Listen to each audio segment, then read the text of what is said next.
Aspirants welcome to our YouTube channel knowledge hub में आपका एक बार फिर से स्वागत है। स्टूडेंट्स, हरियाणा सीईटी की जो प्रैक्टिस सेट हम करने लग रहे हैं उसी टेस्ट सीरीज़ को आगे बढ़ाते हुए आज हम करेंगे टेस्ट सीरीज़ नंबर 210 हमने 9 प्रैक्टिस सेट कर चुके हैं और ये आज हमारा 10वां प्रैक्टिस सेट है। हरियाणा सीईटी एग्ज़ाम के लिए हम कंटिन्यू टेस्ट सीरीज़ डाल रहे हैं। डेली के डेली एक नया टेस्ट हम अपडेट करने लग रहे हैं।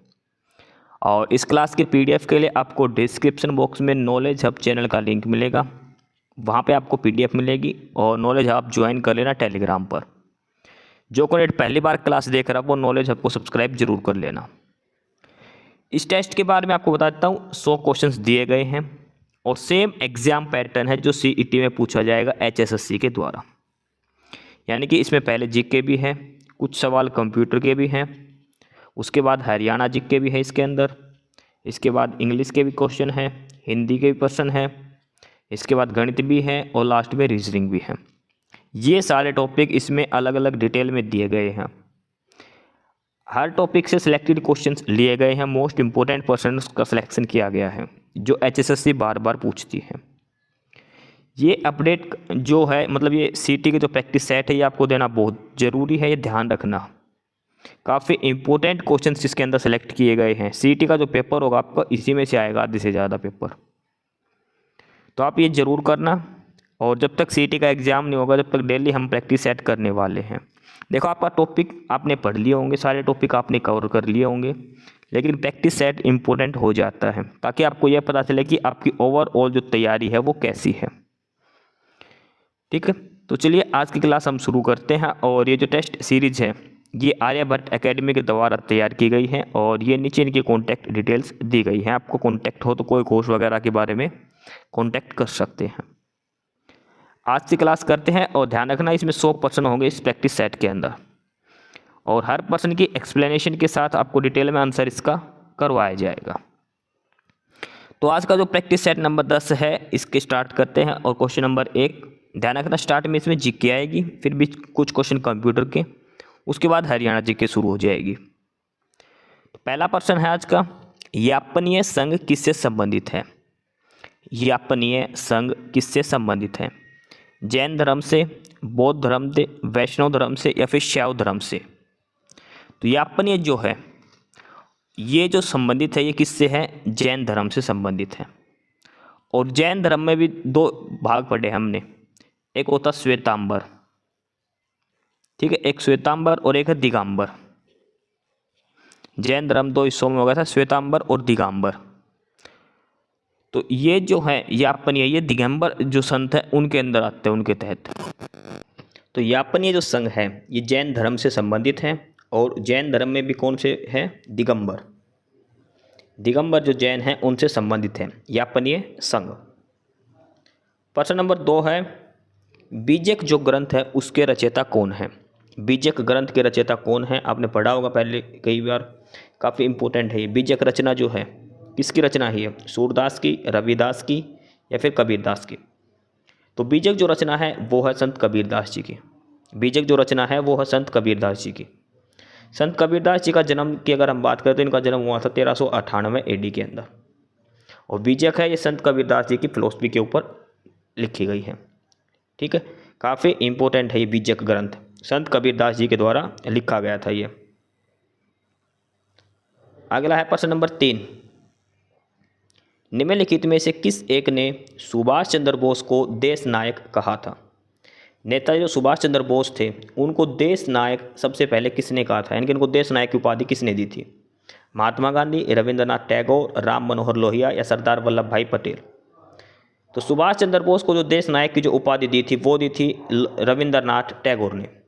रविंद्रनाथ टैगोर ने नेताजी सुभाष चंद्र बोस को देश नायक की उपाधि दी थी। ठीक है, ये काफ़ी इंपॉर्टेंट है। इसका ऑप्शन सी इसका उत्तर हो जाएगा, रविंद्रनाथ टैगोर जिन्होंने सुभाष चंद्र बोस को देश नायक की उपाधि दी थी। इसके अलावा एक चीज़ और याद रखना, महात्मा गांधी को सबसे पहले जो बापू कहा था इन्होंने, महात्मा गांधी को सबसे पहले बापू किसने कहा था? और वो कहा था सुभाष चंद्र बोस ने। महात्मा गांधी को सबसे पहले बापू किसने कहा था? सुभाष चंद्र बोस ने महात्मा गांधी को सबसे पहले बापू कहा था। ठीक है, और रविंद्रनाथ टैगोर ने सुभाष चंद्र बोस को देश नायक की उपाधि दी थी। अगला है प्रश्न नंबर 4, निम्नलिखित में से कौन सा राज्य भारत की उत्तर क्षेत्रीय परिषद का सदस्य नहीं है? Northern zonal council of India. देखो इंडिया के अंदर जोनल काउंसिल बना रखे अलग, नॉर्थ के अलग, साउथ के अलग, ईस्ट के अलग, सेंट्रल इंडिया के अलग है, वेस्ट के अलग है। तो नॉर्थर्न जोनल काउंसिल के अंदर कौन कौन से स्टेट आते हैं वो मैं बता देता हूँ आपको।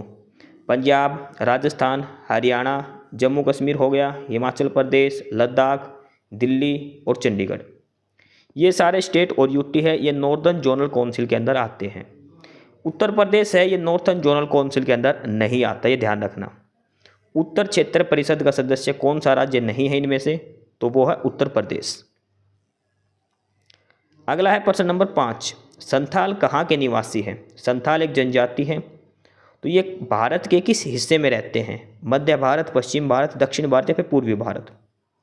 संथाल जो पाए जाते हैं, मैं पहले बताता हूँ, संथाल जो मिलते हैं कहाँ पर मिलते हैं? बिहार और झारखंड के पास मिलते हैं। बिहार और झारखंड में संथाल सबसे ज़्यादा पाए जाते हैं। इसके अलावा ये पश्चिम बंगाल में पाए जाते हैं, असम में भी पाए जाते हैं और थोड़े बहुत ये उड़ीसा में भी पाए जाते हैं।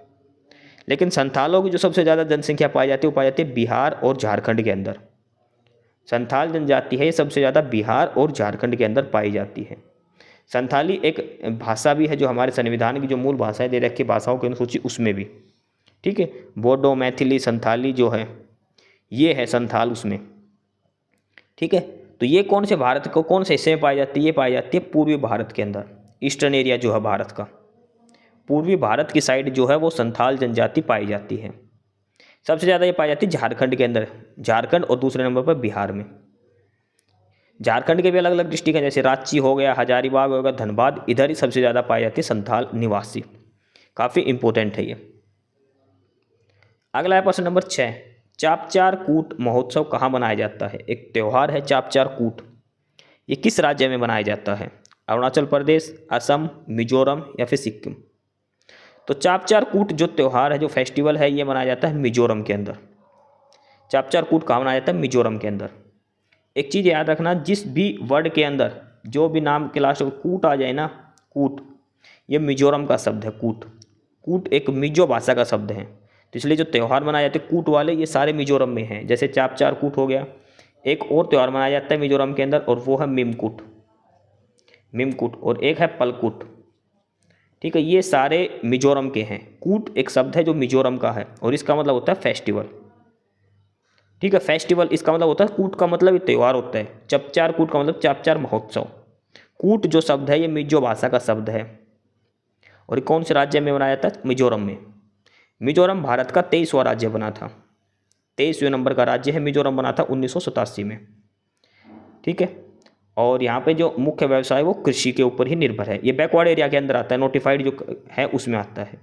तो चापचार कूट महोत्सव कहाँ मनाया जाता है? मिजोरम के अंदर। अगला प्रश्न नंबर 7, भारहीनता क्या होती है? भारहीनता यानी कि वेटनेस, वेटलेसनेस यानी कि अपने आप को फ्री फील करना, एकदम हल्का फील करना, बिना भार के फील करना, वेटलेसनेस इसको बोलते हैं इंग्लिश में, भारहीनता। जब गुरुत्वाकर्षण 0 हो जाए, जब गुरुत्वाकर्षण घटता है, निर्माण की स्थिति में या फिर इनमें से कोई नहीं, यानी जो ग्रेविटी होती है तो 0 हो जाए या फिर ग्रेविटी एकदम से कम हो जाए या फिर वैक्यूम के अंदर। भारहीनता कब महसूस होती है? अगर आपने लिफ्ट में ट्रैवल किया हो तो लिफ्ट में जब लिफ्ट एकदम से अचानक से नीचे आए ना, ऊपर से एकदम से नीचे आती है, तो वो उसमें होता है एकदम भारहीनता। उस स्थिति में जब ग्रेविटी 0 हो जाए, ग्रेविटी 0 हो जाए, देखो वेट क्या होता है? वेट होता है mg, ठीक है, mg। अगर g 0 हो गया, g का मान कितना होता है? ग्रेविटी बोलते हैं इसको, ये होता है 9.8 मीटर पर सेकेंड स्क्वायर, ये g का मान होता है 9.8। अगर g का मान 0 हो गया तो वेट कितना हो जाएगा? 0, वेटलेसनेस की स्थिति आ जाएगी उसमें। यानी कि अगर गुरुत्वाकर्षण 0 हो जाए, g acceleration due to gravity अगर 0 हो जाए, उस समय आदमी वेट फील नहीं करता, भारहीनता महसूस करता है, वो आ जाएगा 0। W बराबर mg हमने पढ़ रखा है साइंस के अंदर, तो इसका उत्तर हो जाएगा option A, the situation of 0 gravity, जब एक्सेलरेशन ड्यू टू ग्रेविटी जो होता है 9.8 वो 0 हो जाए। अगला है प्रश्न नंबर 8, खाने का सोडा क्या नाम है? Baking soda, sodium carbonate, sodium sulphate, sodium bicarbonate या सोडियम हाइड्रोक्साइड? तो बेकिंग सोडा, और बेकिंग सोडा का जो नाम है वो है सोडियम बाइकार्बोनेट, सोडियम बाइकार्बोनेट, और इसका अगर केमिकल जो फार्मूला पूछे वो क्या होता है, NaHCO3, ये होता है सोडियम बाइकार्बोनेट। सोडियम बाइकार्बोनेट, इसको बेकिंग सोडा कहते हैं, खाने का सोडा जो हम घर में प्रयोग करते हैं, baking soda NaHCO3, sodium bicarbonate. प्रश्न नंबर 9 है, कौन सी कोशिकाएं मनुष्य में एंड्रोजन हार्मोन को स्रावित करती हैं? एंड्रोजन हार्मोन कौन सी कोशिकाएं करती हैं? देखो, एक तो होती है टेस्टोस्टेरोन और एक होता है एंड्रोजन का। ये जो एंड्रोजन जो हार्मोन होते हैं, कौन सी जो है कोशिकाएं कहाँ से आती है? ये स्टोरली से, जर्नली, सेल ऑफ लाइडिंग, या फिर म्यूकस सेल। तो जो एंड्रोजन जो हार्मोन होता है ये किस में पाया जाता है? ये होता है लैंडिंग सेल के अंदर। टेस्टिस जो होता है ये ह्यूमन के, देखो एक टेस्टिस होते हैं, टेस्टिस आपने सुना होगा, ये मेल जो सेक्सुअल ऑर्गन्स होते हैं, ठीक है। और इन्हीं में के अंदर एक सेल होती है लैंडिंग सेल, लैंडिंग सेल बोल देते हैं, या फिर इंटरस्टिशियल सेल होते हैं, और इन्हीं से हार्मोन निकलता है, एंड्रोजन हार्मोन निकलता है। एंड्रोजन हार्मोन या फिर इसको मेल हार्मोन बोलते हैं, एंड्रोजन हार्मोन। और ये कौन सा होता है? मेल हार्मोन होता है, पुरुष का अंग मेल हार्मोन होता है, एंड्रोजन हार्मोन होता है। इसका दूसरा नाम होता है टेस्टोस्टेरोन हार्मोन, ठीक है, इसका दूसरा नाम भी टेस्टोस्टेरोन हार्मोन इसका नाम होता है। कोशिका पूछे इसमें कौन सी कोशिकाएं, तो वो होती हैं लैंडिंग कोशिकाएं। लैंडिंग कोशिकाएं हैं जो जहाँ से निकलता है, ठीक है, ये ध्यान रखना काफ़ी इंपॉर्टेंट है। ये मेल हार्मोन है एंड्रोजन, ठीक है, टेस्टिस के थ्रू ये निकलता है। लेकिन कोशिकाएं पूछे तो वो होती है cell of landing cell. Mucus जो होती है, जो हमारे शरीर में जो मवाद बनती है, वो इन कोशिकाओं से निकलती है, म्यूकस सेल से। अगला प्रश्न number 10, milk is a poor source of, यानी कि मिल्क दूध के अंदर क्या नहीं पाया जाता? दूध किसका घटिया स्रोत है? कहने का मतलब है कि 3 चीज़ ऐसी जो दूध में पाई जाती है, लेकिन एक चीज़ है जो दूध में नहीं पाई जाती। कैल्शियम मिलता है, प्रोटीन मिलता है, कार्बोहाइड्रेट मिलता है। दूध के अंदर विटामिन सी नहीं मिलता। कई बार पूछा गया है कि कौन सा विटामिन दूध में नहीं पाया जाता, तो दूध के अंदर विटामिन सी नहीं पाया जाता, बल्कि विटामिन डी, सी, के और बी, ये सारे विटामिन दूध के अंदर पाए जाते हैं, लेकिन विटामिन सी दूध में नहीं पाया जाता। विटामिन सी कहाँ पाया जाता है? खट्टे पदार्थों में। खट्टे जो पदार्थ होते हैं, जैसे संतरा हो गया, नींबू हो गया, ये जो खट्टे पदार्थ होते हैं उनमें विटामिन सी पाया जाता है, आंवला हो गया, लेकिन दूध के अंदर विटामिन सी नहीं पाया जाता। ध्यान रख लेना इसके अंदर, ऑप्शन सी उत्तर हो जाएगा। प्रश्न नंबर 11, ये करंट अफेयर का प्रश्न है कि विश्व की पहली वैदिक घड़ी कहाँ स्थापित की गई है? विश्व की पहली वैदिक घड़ी, और ये आपने कई बार सुना भी होगा, जयपुर, उज्जैन, वाराणसी या फिर हरिद्वार। तो विश्व की पहली वैदिक घड़ी जो लगाई गई है ये है उज्जैन के अंदर। उज्जैन बाबा महाकाल जो है वहाँ पर, उज्जैन मध्य प्रदेश, वहाँ पर पहली वैदिक घड़ी लगाई गई है। विश्व की पहली वैदिक घड़ी उज्जैन के अंदर स्थापित करी गई है। ऑप्शन सी इसका उत्तर हो जाएगा। प्रश्न नंबर 12 है कि हाल ही में लैसेंट अध्ययन के द्वारा दक्षिण एशिया के किस देश में जीवन प्रत्याशा दर में सबसे अधिक वृद्धि हुई है? दक्षिण एशिया का एक देश है, उसमें सबसे ज़्यादा जीवन प्रत्याशा दर में वृद्धि हुई है, और एक लैंसेट की स्टडी ने बताया है। तो कौन सा देश है वो? भूटान, इंडिया, नेपाल या फिर बांग्लादेश। तो जिस देश में लाइफ एक्सपेक्टेंसी यानी कि जीवन प्रत्याशा दर जिसमें बढ़ोतरी हुई है वो है भूटान। दक्षिण एशिया का एक देश है भूटान, जहाँ पर जीवन प्रत्याशा दर में वृद्धि हुई है। ऑप्शन ए इसका उत्तर हो जाएगा। अगला है 0 और 1 किस भाषा में लिखे जाते हैं? 0 और 1, और ये बाइनरी डिजिट होती है, आपने नाम सुना होगा, ये बाइनरी डिजिट होती है ये कंप्यूटर के अंदर।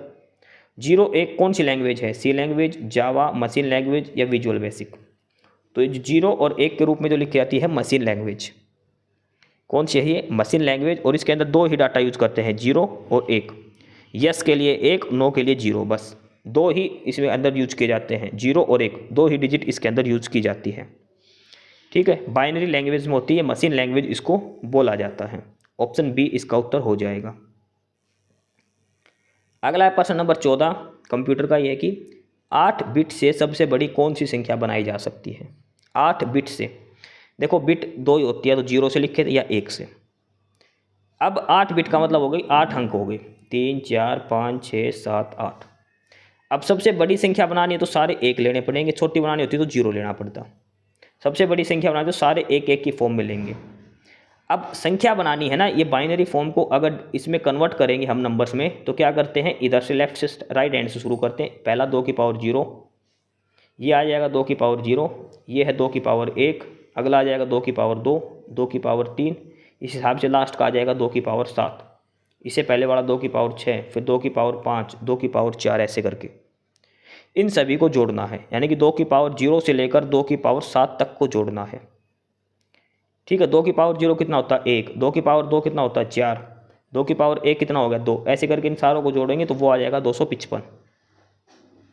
देखो सबसे बड़ी संख्या बनानी है और बिट में 2 ही होते हैं, 0 और 1 के फॉर्म में हम यूज करते हैं। अगर ये पूछता कि 8 बिट की सबसे छोटी संख्या बनाओ तो एक तो 1 का लेता और उसके बाद ये सारे 0 ले लेते। ठीक है, तो ये सारे 2 की पावर 0 में होता और ये 2 की पावर 7 बन जाता, सबसे छोटी पूछता तो।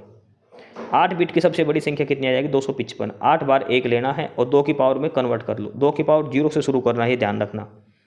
2 की पावर 0, 2 की पावर 1, 2 की पावर 2, तो लास्ट में जो 8वां अंक बनेगा वो बनेगा 2 की पावर 7। तो 8 नंबर की 8 बिट की सबसे बड़ी संख्या बनेगी 255। अगर 8 बिट की सबसे छोटी पूछते तो वो 2 की पावर 7 बन जाता, 128 बन जाती वो। अगला है प्रश्न नंबर 15, किसी कॉलेज परिसर तक सीमित कंप्यूटर नेटवर्क का क्या नाम है? The name of a computer network limited to a college campus. यानी कंप्यूटर कौन सा नेटवर्क हम यूज़ करते हैं किसी एक लिमिटेड क्षेत्र के लिए, कॉलेज कैंपस हो गया या फिर किसी कंपनी वगैरह में जो हम यूज़ करते हैं वो। Internet, campus area network, wide area network या फिर एक्स्ट्रा नेट। तो जो नेट हम यूज़ करते हैं वो होता है campus area, campus area network, जो एक स्कूल या कॉलेज के एक लिमिटेड एरिया में काम करता है, कैंपस में ही काम करता है। अगला है प्रश्न नंबर 16, भारत के शैक्षणिक रूप से सबसे पिछड़े जिलों में लड़कियों की शिक्षा के लिए काम करे एक एनजीओ, लड़कियों को शिक्षा के संस्थापक और कार्यकारी निर्देशक कौन है? एक एनजीओ चला रखा है जिसका जो लड़कियां हैं पिछड़े वर्ग की उनको पढ़ाने के लिए, उसके हेड कौन है? सैफीना हुसैन, कृष्ण कुमार हरी, अशरीफ अहमद या नीलिमा? तो वो है सैफीमा हुसैन, ध्यान से रहना, ठीक है, याद करके रखना। अगला है प्रश्न नंबर 17 और ये 2018 का डाटा दिया इसमें। जेपी मॉर्गन इंडिया जो कंपनी उस समय चर्चा में थी, ठीक है, ये बैंकिंग सेक्टर के लिए होती है और इस वजह से पूछा गया है कि जो जेपी मॉर्गन इंडिया है इसके सीईओ कौन थे? उस समय थे कल्पना मोरपारिया। 2018 का ये, क्योंकि क्वेश्चन पहले पूछा गया था इस वजह से एज इट इज ये उठाया गया है। अगला है क्वेश्चन नंबर 18, विश्व में सर्वाधिक तीव्र ढाल वाली चोटी राकापोसी किस श्रेणी में स्थित है? एक पर्वत चोटी का नाम है राकापोसी और वो एकदम ऐसे सीधे ढाल की है, तेज ढाल है उसके अंदर, ठीक है, वो कहाँ पर है? धौलाधार श्रेणी, जास्कर श्रेणी, लद्दाख श्रेणी या फिर कंचनजंगा?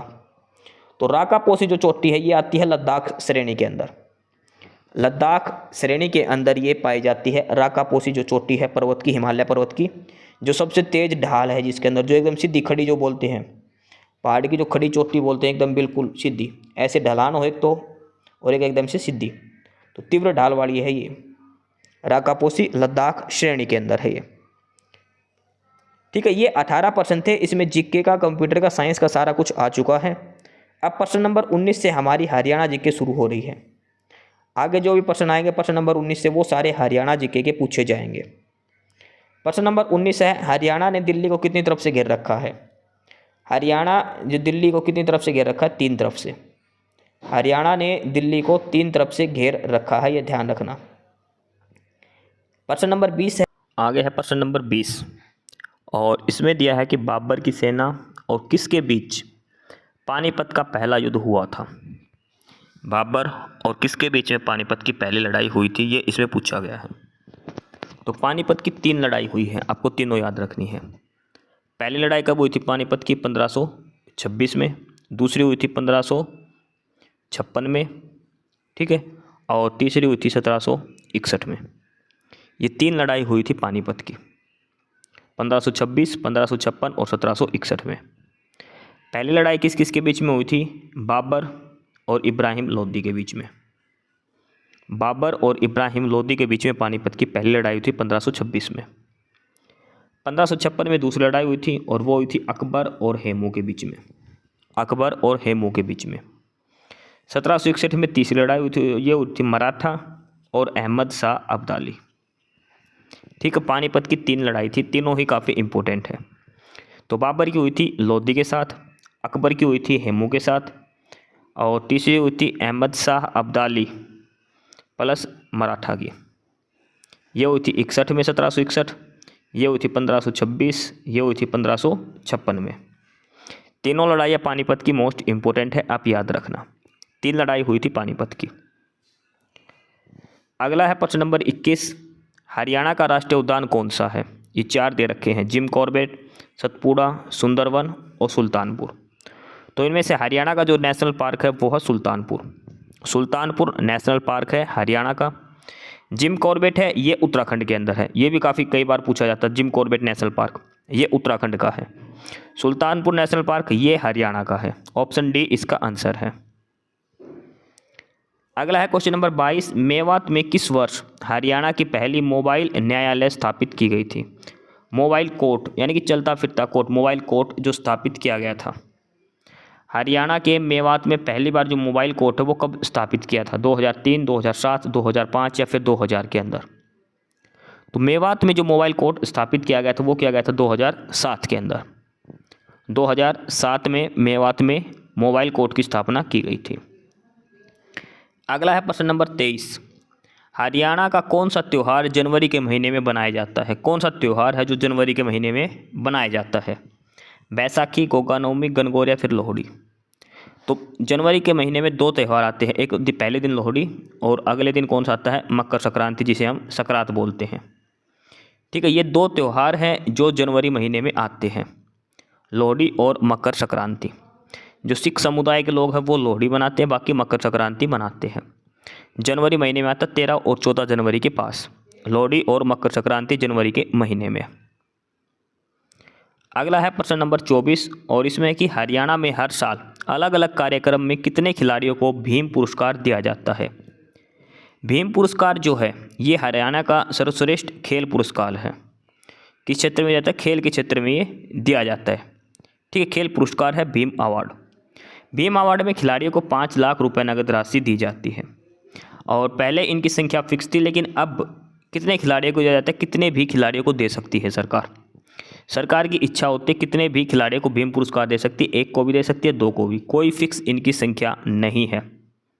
पहले एक बार 8 था शायद किसी क्वेश्चन में, लेकिन अब इनमें कोई भी संख्या इसकी फिक्स नहीं है भीम अवार्ड के लिए।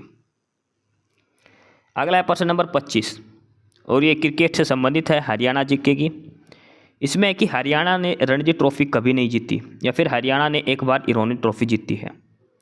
क्वेश्चन बाद में पढ़ना, पहले एक चीज़ ध्यान रखना, रणजी ट्रॉफी और ईरानी ट्रॉफी ये दोनों ही किससे संबंधित है? क्रिकेट से संबंधित है। और ये जो प्रश्न है ये एज इट इज़ पहले आया हुआ है, ये PYQ का क्वेश्चन दिया गया है। ये क्वेश्चन सेम टू सेम पहले पूछा गया है। इसमें क्या कि हरियाणा ने कभी भी रणजी ट्रॉफी नहीं जीती या फिर हरियाणा ने एक बार ईरानी ट्रॉफी जीती है, इनमें से कौन सा कथन सत्य है? केवल 2, 1, 2 दोनों, एक भी नहीं या केवल एक? तो हरियाणा ने एक बार ईरानी ट्रॉफी जीती है बस, खाली केवल जो दूसरी बात है ना वो सही है। हरियाणा ने एक बार रणजी ट्रॉफी भी जीती है और ईरानी ट्रॉफी भी जीती हुई है। तो ये तो नेवर आ गया, तो ये गलत हो गया, ये स्टेटमेंट गलत है। हरियाणा ने रणजी ट्रॉफी भी जीत रखी है और ईरानी ट्रॉफी दोनों ही जीती हुई है हरियाणा ने। अगला है प्रश्न नंबर 26 और इसमें दिया गया है कि प्रसिद्ध कुरुक्षेत्र का युद्ध यानी कि जो महाभारत की लड़ाई हुई थी वो कहाँ के सिंहासन के लिए लड़ी गई थी? यानी कि जो महाभारत का युद्ध हुआ था तो कहाँ का राज्य चाहते थे पांडव और कौरव? किस सिंहासन के लिए ये युद्ध हुआ था? इंद्रप्रस्थ के लिए, गांधार के लिए, यदु के लिए या फिर हस्तिनापुर के लिए? तो जो कुरुक्षेत्र का युद्ध हुआ था ये हुआ था हस्तिनापुर के लिए। हस्तिनापुर के सिंहासन के लिए प्रसिद्ध जो कुरुक्षेत्र का युद्ध जो महाभारत था वो हुई थी हस्तिनापुर के लिए। इंद्रप्रस्थ किसका नाम था? आपको बताता हूँ, दिल्ली का पुराना नाम था इंद्रप्रस्थ, दिल्ली का। पानीपत का था पानप्रस्थ और सोनीपत का था सोनप्रस्थ, ये ध्यान रखना। इंद्रप्रस्थ दिल्ली का, पानप्रस्थ पानीपत का, सोनप्रस्थ सोनीपत का। और ये कुरुक्षेत्र की लड़ाई हुई थी हस्तिनापुर के लिए। अगला प्रश्न नंबर 27, हरियाणा की काशी किसे कहा जाता है? हरियाणा की काशी भिवानी, पानीपत, सोनीपत या फिर रेवाड़ी? तो हरियाणा की काशी जो कहा जाता है वो कहा जाता है भिवानी को। हरियाणा की काशी भिवानी। कई बार छोटी काशी पूछे तो कैथल भी होता है, छोटी काशी कैथल, हरियाणा की काशी भिवानी। अगला है प्रश्न नंबर 28, अकबर के समय रेवाड़ी का शासक कौन था? जब अकबर का शासन था दिल्ली में तो उस समय रेवाड़ी का शासक कौन था? हेमचंद, मानसिंह ईश्वरचंद और जयसिंह। अकबर के टाइम में जो रेवाड़ी का शासक था वो था हेमचंद्र। हेमचंद्र उस जब अकबर का शासक था उस समय रेवाड़ी का शासक था हेमचंद्र। अगला है प्रश्न नंबर 29। इनमें से किसे हरियाणा का पित्तल शहर कहा जाता है? ब्रास सिटी, जगाधरी, हिसार, फरीदाबाद या फिर कुंडली। तो देखो इसमें पूछा हरियाणा का ब्रास सिटी जो पित्तल नगरी, पित्तल नगरी हरियाणा का आपको पता किसको कहा जाता है? रेवाड़ी को। पित्तल नगरी किसे कहा जाता है? रेवाड़ी को। लेकिन अगर रेवाड़ी ऑप्शन में नहीं है तो जगाधरी को भी हरियाणा की ब्रास सिटी कहा जाता है, ये ध्यान रखना। ब्रास सिटी हरियाणा की, जगाधरी को भी कहा जाता है, ये ध्यान रखना। रेवाड़ी को भी हरियाणा का पित्तल शहर कहा जाता है। रेवाड़ी ऑप्शन में है तो रेवाड़ी आएगा, अगर रेवाड़ी नहीं है तो जगाधरी आएगा। दोनों ऑप्शन में है तो रेवाड़ी उत्तर आएगा इसका। हिसार को कहा जाता है स्टील सिटी, इस्पात शहर, स्टील सिटी ऑफ हरियाणा, वो कहा जाता है हिसार को। रेवाड़ी को कहा जाता है पित्तल का शहर, जगाधरी को भी ब्रास सिटी ऑफ हरियाणा कहा जाता है। प्रश्न नंबर 30 है कि हरियाणा का होम मिनिस्टर कौन है? हरियाणा के होम मिनिस्टर कौन है? देखो ये सारे प्रश्न मैंने एक बार पहले ही बताया था आपको। हरियाणा का जो नया मंत्रिमंडल बना है अभी सरकार के अंदर, सभी मंत्री आपको ध्यान में रखने हैं। पहले तो सभी मंत्रियों के नाम रखने हैं, कौन कौन सा मंत्री हैं, कौन कौन से हट गए हैं, क्योंकि पहले एक बार बीच में जब सरकार बदली थी, जो मतलब जो सीएम चेंज हुआ था हरियाणा का, तब सरकार बदल गई थी, यानी कि जो मंत्री हैं वो बदल गए थे। उस समय कुछ मंत्री थे तो वो कन्फ्यूज मत होना। नए मंत्रिमंडल जो आया है सभी मंत्रियों के नाम, कौन सा मंत्री कहाँ से जीत कर आया है, किस विधानसभा क्षेत्र से वो मंत्री जीत कर आया है, वो भी याद करना है, और किस मंत्री के पास कौन सा विभाग है, ये सारी चीज़ें आपको ज़रूर याद रखनी है। ठीक है, फिलहाल जो हरियाणा के सीएम हैं वो ही हरियाणा के फाइनेंस मिनिस्टर हैं, वो ही हरियाणा के होम मिनिस्टर हैं। ये सारी चीज़ें आपको ध्यान में रखनी है, सारी चीज़ आपको तसल्ली से पढ़नी है। ये हरियाणा का मंत्रिमंडल आपको जरूर देखना है। अगला प्रश्न है कि सूरजकुंड का अंतर्राष्ट्रीय क्राफ्ट मेला किस जिले में आयोजित किया जाता है? सूरजकुंड का मेला कहाँ लगता है? करनाल, अंबाला, गुड़गांव या फरीदाबाद। तो सूरजकुंड का जो मेला लगता है ये कहाँ लगता है? फरीदाबाद डिस्ट्रिक्ट के अंदर लगता है हर साल। और कौन सा महीने में लगता है? ये फरवरी के महीने में लगता है सूरजकुंड का मेला। 2025 का जो सूरजकुंड का मेला लगा था, इसमें अगर हम थीम स्टेट की बात करें, थीम स्टेट यानी कि पार्टनर स्टेट की बात करें, राज्य की, सहयोगी राज्य की बात करें, तो एक तो था उड़ीसा, एक था उड़ीसा और दूसरा था मध्य प्रदेश। दो थीम स्टेट बनाए गए थे अब की बार सूरजकुंड मेले के, उड़ीसा और मध्य प्रदेश। अगर हम पार्टनर कंट्री की बात करें यानी कि थीम कंट्री की बात करें, तो थीम कंट्री जो थे वो थे बिम्स्टेक के जो देश हैं, वो बिम्स्टेक जो कंट्रीज हैं वो सारे थीम कंट्रीज बनाए गए थे, पार्टनर कंट्री बनाए गए थे सूरजकुंड मेला 2025 के लिए। एक चीज़ और ध्यान रखना, सूरजकुंड मेले के ऊपर पेपर आएगा, प्रश्न आएगा, 100% आएगा। एक तो ये जो नया मंत्रिमंडल बना है उसके ऊपर, और एक सूरजकुंड मेले के ऊपर 1001% प्रश्न आएगा। सूरजकुंड मेले का आपको 2024 का भी डाटा याद करना है और 2025 का भी। सूरजकुंड मेला ये जो है हैंडीक्राफ्ट मेला है ये, ठीक है, हस्तशिल्प मेला है ये। पार्टनर देखो, थीम स्टेट और थीम कंट्री 2024 और 2025 के दोनों याद रखना। ये फरवरी महीने में लगता है, फरीदाबाद के अंदर रखता है, ठीक है। मोस्ट इंपॉर्टेंट है सूरजकुंड मेला, क्वेश्चन जरूर आएगा इसके ऊपर, सूरजकुंड मेले के ऊपर। अगला है प्रश्न नंबर 32। पूर्व सेना अध्यक्ष जनरल वीके सिंह का जन्म किस जिले में हुआ था? जो आर्मी चीफ रह चुके वीके सिंह, उनका जन्म किस डिस्ट्रिक्ट में हुआ था? सोनीपत, भिवानी, करनाल या फिर सिरसा। तो जनरल जो वीके सिंह है और उनका जन्म हुआ था भिवानी डिस्ट्रिक्ट के अंदर। कहाँ पर हुआ था? भिवानी डिस्ट्रिक्ट के अंदर इनका जन्म हुआ था वीके सिंह का। ऑप्शन सी इसका उत्तर हो जाएगा। प्रश्न नंबर 33 है कि हरियाणा का हाईकोर्ट कहाँ पर है? हाईकोर्ट ऑफ हरियाणा, फरीदाबाद, चंडीगढ़, गुड़गांव और पंचकुला। तो हाईकोर्ट जो है हरियाणा का वो कहाँ पर है? चंडीगढ़ के अंदर, और इसका क्या नाम है? पूरा नाम Punjab and Haryana high court. Punjab and Haryana high court इसका पूरा नाम है और ये चंडीगढ़ के अंदर स्थित है। ऑप्शन सी इसका उत्तर हो जाएगा, चंडीगढ़ में Punjab and Haryana high court. प्रश्न नंबर 34 है कि निम्नलिखित में से विशेष आर्थिक जोन की स्थापना कहाँ हुई? SEZ। कई बार इस SEZ की फुल फॉर्म पूछता है, ये होता है special economic zone, SEZ special economic zone. और ये कहाँ पर है? बावड़, महेंद्रगढ़, अम्बाड़ा या फिर गुड़गांव। तो SEZ जो है ये है गुड़गांव के अंदर, स्पेशल इकोनॉमिक जोन। हरियाणा में कहाँ पर है ये? गुरुग्राम डिस्ट्रिक्ट के अंदर है। SEZ स्पेशल इकोनॉमिक जोन, विशेष आर्थिक क्षेत्र। अगला है प्रश्न नंबर 35, ज्योतिसर तीर्थ के निकट किस नदी का अस्तित्व है? जो ज्योतिसर तीर्थ है, ज्योतिसर कहाँ पर है ये ध्यान रखना, ये कहाँ पर है? कुरुक्षेत्र के अंदर। कुरुक्षेत्र के अंदर है ज्योतिसर। और ज्योतिसर कौन सी जगह है? जहाँ भगवान श्री कृष्ण ने अर्जुन को गीता का उपदेश दिया था। भगवान श्री कृष्ण ने अर्जुन को गीता का उपदेश दिया था, कहाँ पर दिया था? ज्योतिसर में दिया था। तो ज्योतिसर किस नदी के किनारे है? घग्गर, यमुना, सरस्वती या फिर साहिबी? तो ज्योतिसर जो तीर्थ स्थल है ये सरस्वती नदी के किनारे पर है। सरस्वती नदी के किनारे पर है ज्योतिसर तीर्थ। यहाँ पर भगवान श्री कृष्ण ने अर्जुन को गीता का उपदेश दिया था। प्रश्न नंबर 36 है कि हरियाणा के किस क्षेत्र में सबसे बड़ा वन क्षेत्र है? लार्जेस्ट फॉरेस्ट एरिया हरियाणा का कहाँ पर है? किस डिस्ट्रिक्ट के अंदर सबसे अधिक वन क्षेत्र है? पंचकुला, अम्बाला, गुड़गांव या फिर करनाल? तो हरियाणा में सबसे अधिक जो वन क्षेत्र है वो कहाँ पर है? पंचकुला के अंदर। सबसे अधिक वन क्षेत्र है पंचकुला के अंदर। और सबसे कम पूछे तो फतेहाबाद और सिरसा की साइड सबसे कम वन क्षेत्र है। सबसे बड़ा वन क्षेत्र है हरियाणा में पंचकुला के पास। पंचकुला में कौन सा फल ज़्यादा होता है? वो होता है आम। और एक चीज़ और ध्यान रखना, एक मैंगो फेस्टिवल लगता है पिंजौर के अंदर। मैंगो फेस्टिवल लगता है, आम का मेला लगता है पिंजौर में। पिंजौर में कहाँ पर? जो यादवेंद्र सिंह गार्डन है, यादवेंद्र सिंह गार्डन है पिंजौर में, वहाँ पर मैंगो फेस्टिवल लगता है हर साल। काफ़ी इम्पोर्टेंट है वो भी। प्रश्न नंबर 37 है कि भारत के प्रसिद्ध शास्त्रीय गायक पंडित जसराज का जन्म कहाँ हुआ था? क्लासिकल सिंगर थे पंडित जसराज। इनका जन्म कहाँ हुआ था? देखो, एक तारामंडल की खोज करी थी अभी साइंटिस्ट ने, 1 साल पहले की बात है। तो उसका नाम भी इन्होंने पंडित जसराज के नाम पर रखा था। अंतरिक्ष के अंदर एक तारामंडल की खोज हुई थी और उसका नाम भी इन्होंने पंडित जसराज जी के नाम पर ही रखा था। साइंटिस्ट ने, नासा ने रखा था वो। तो पंडित जसराज का जन्म कहाँ, किस जिले में हुआ था? रोहतक, झज्जर, हिसार या फिर जींद? तो पंडित जसराज जी जो कहाँ से संबंधित थे? ये हिसार से संबंधित थे। इनका जन्म कहाँ हुआ था? हिसार डिस्ट्रिक्ट में पंडित जसराज का जन्म हुआ था। प्रश्न नंबर 38 है कि हरियाणा में बलरामपुर पेपर मिल कहाँ पर है? बलरामपुर पेपर मिल कहाँ पर है ये? सिरसा, हिसार, यमुनानगर या फिर पानीपत? पेपर मिल हरियाणा में, अगर पेपर मिल पूछे जाए तो बलरामपुर पेपर मिल है और ये है यमुनानगर के जगाधरी में। यमुनानगर डिस्ट्रिक्ट के अंदर है बलरामपुर पेपर मिल।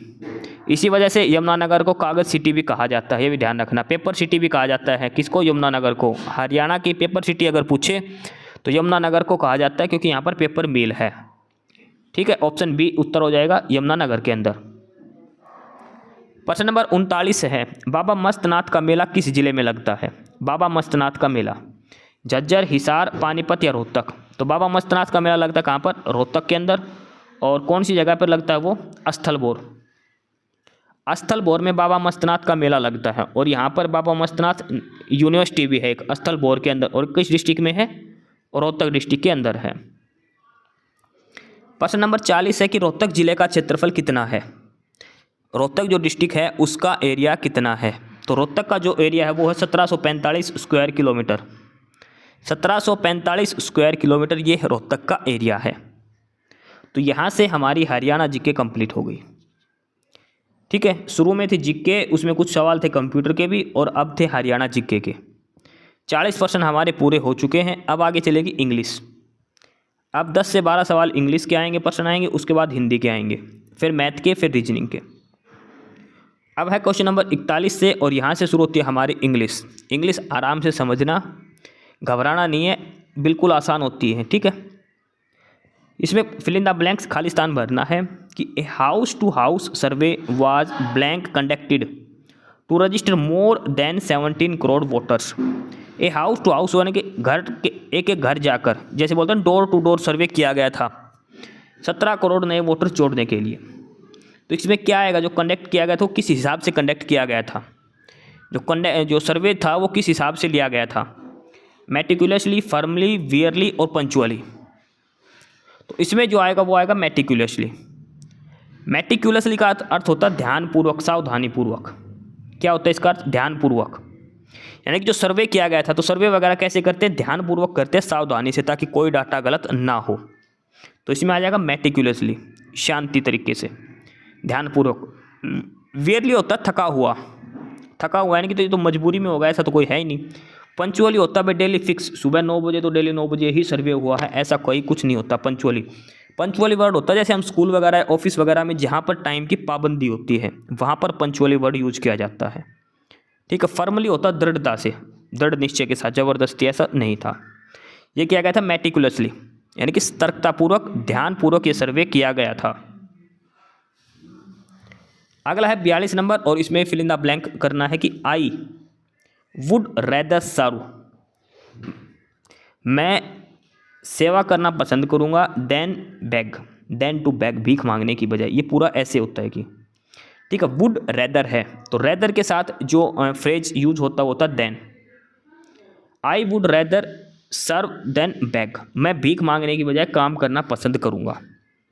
देन बैग आएगा, ये प्रॉपर एक फ्रेज बनते हैं, I would rather serve than beg. ये याद रखना, एज इट इज ये सेंटेंस पूछा जाता है पेपर के अंदर कई बार, सीधा का सीधा ये दे देंगे। कई बार ये वुड रेदर हटा देते हैं इसमें, I would rather serve than beg, मैं भीख मांगने की बजाय काम करना पसंद करूँगा। ऑप्शन डी इसका उत्तर हो जाएगा। अगला है ईडियम बताना है, और ये spills the bean, spills the bean. Spills the bean का मतलब क्या होता है कि किसी चीज़ को बिखेर देना, जो कहते हैं ना कि छुपा रखी थी वो बिखेर देना। इसका मतलब है कि जो भी रहस्य, जो सीक्रेट बात थी वो लीक कर देना, किसी का रहस्य उजागर कर देना। टू लीक द सीक्रेट, किसी का मतलब किसी को एक दोस्त को बात बताए भाई किसी को मत बताना, चुपचाप रखना, लेकिन वो किसी को लीक कर देता है तो वो होता है spill the beans, to leak the secret, जो सीक्रेट बात है उसको लीक कर देना। अगला है 44 नंबर, क्वेश्चन नंबर 44, ये भी ईडियम है, और ये है कि at the door of A hat, at the drop of A hat, at the drop of A hat, टोपी के गिराने जैसा, यानी कि तुरंत। At the drop of A hat होता है तुरंत, स्लोली तो होता है धीरे धीरे, सेल्डम का अर्थ होता है कभी कभार, तो हमें पूछना है धीरे यानी कि इंस्टेंट, और इंस्टेंटली ये ऑप्शन सी में दिया गया है, instantly. At the drop of hat का मतलब होता है इंस्टेंटली, तुरंत प्रभाव से। ऑप्शन सी इसका उत्तर हो जाएगा प्रश्न नंबर 44 का। क्वेश्चन नंबर 45 है वन वर्ड, और ये है कि one who feeds on human flesh, जो मानव का मांस खाता हो, जो आदमी को ही खाता हो, नरभक्षी जिसको बोलते हैं, उसको वन वर्ड बताना है इंग्लिश में क्या होता है। कैनिबल, वेगन, ओमनिवोरस और कार्निवोरस। तो जो आदमी का मांस खाता हो, जो नरभक्षी होता है, उसको बोलते हैं कैनिबल, कैनिबल उसको कहा जाता है। वेगन होता है वेजिटेरियन, शाकाहारी। कार्निवोरस होता है मांसाहारी, लेकिन ये आदमी का मांस नहीं खाते, पशु पक्षी सब का खाता है।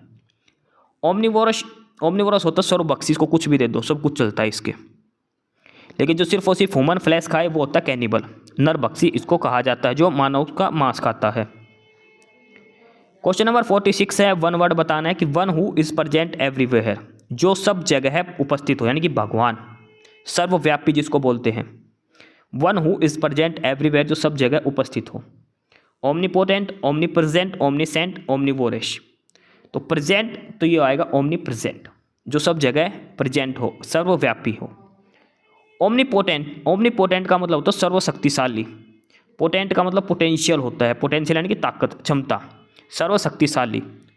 ओमनीसेंट, ओमनीसेंट का मतलब होता है जिसको सब कुछ ज्ञानकारी हो। सेंट का मतलब होता है संत, मान के चलिए। ओमनीसेंट जिसको सब किसी का ज्ञान हो।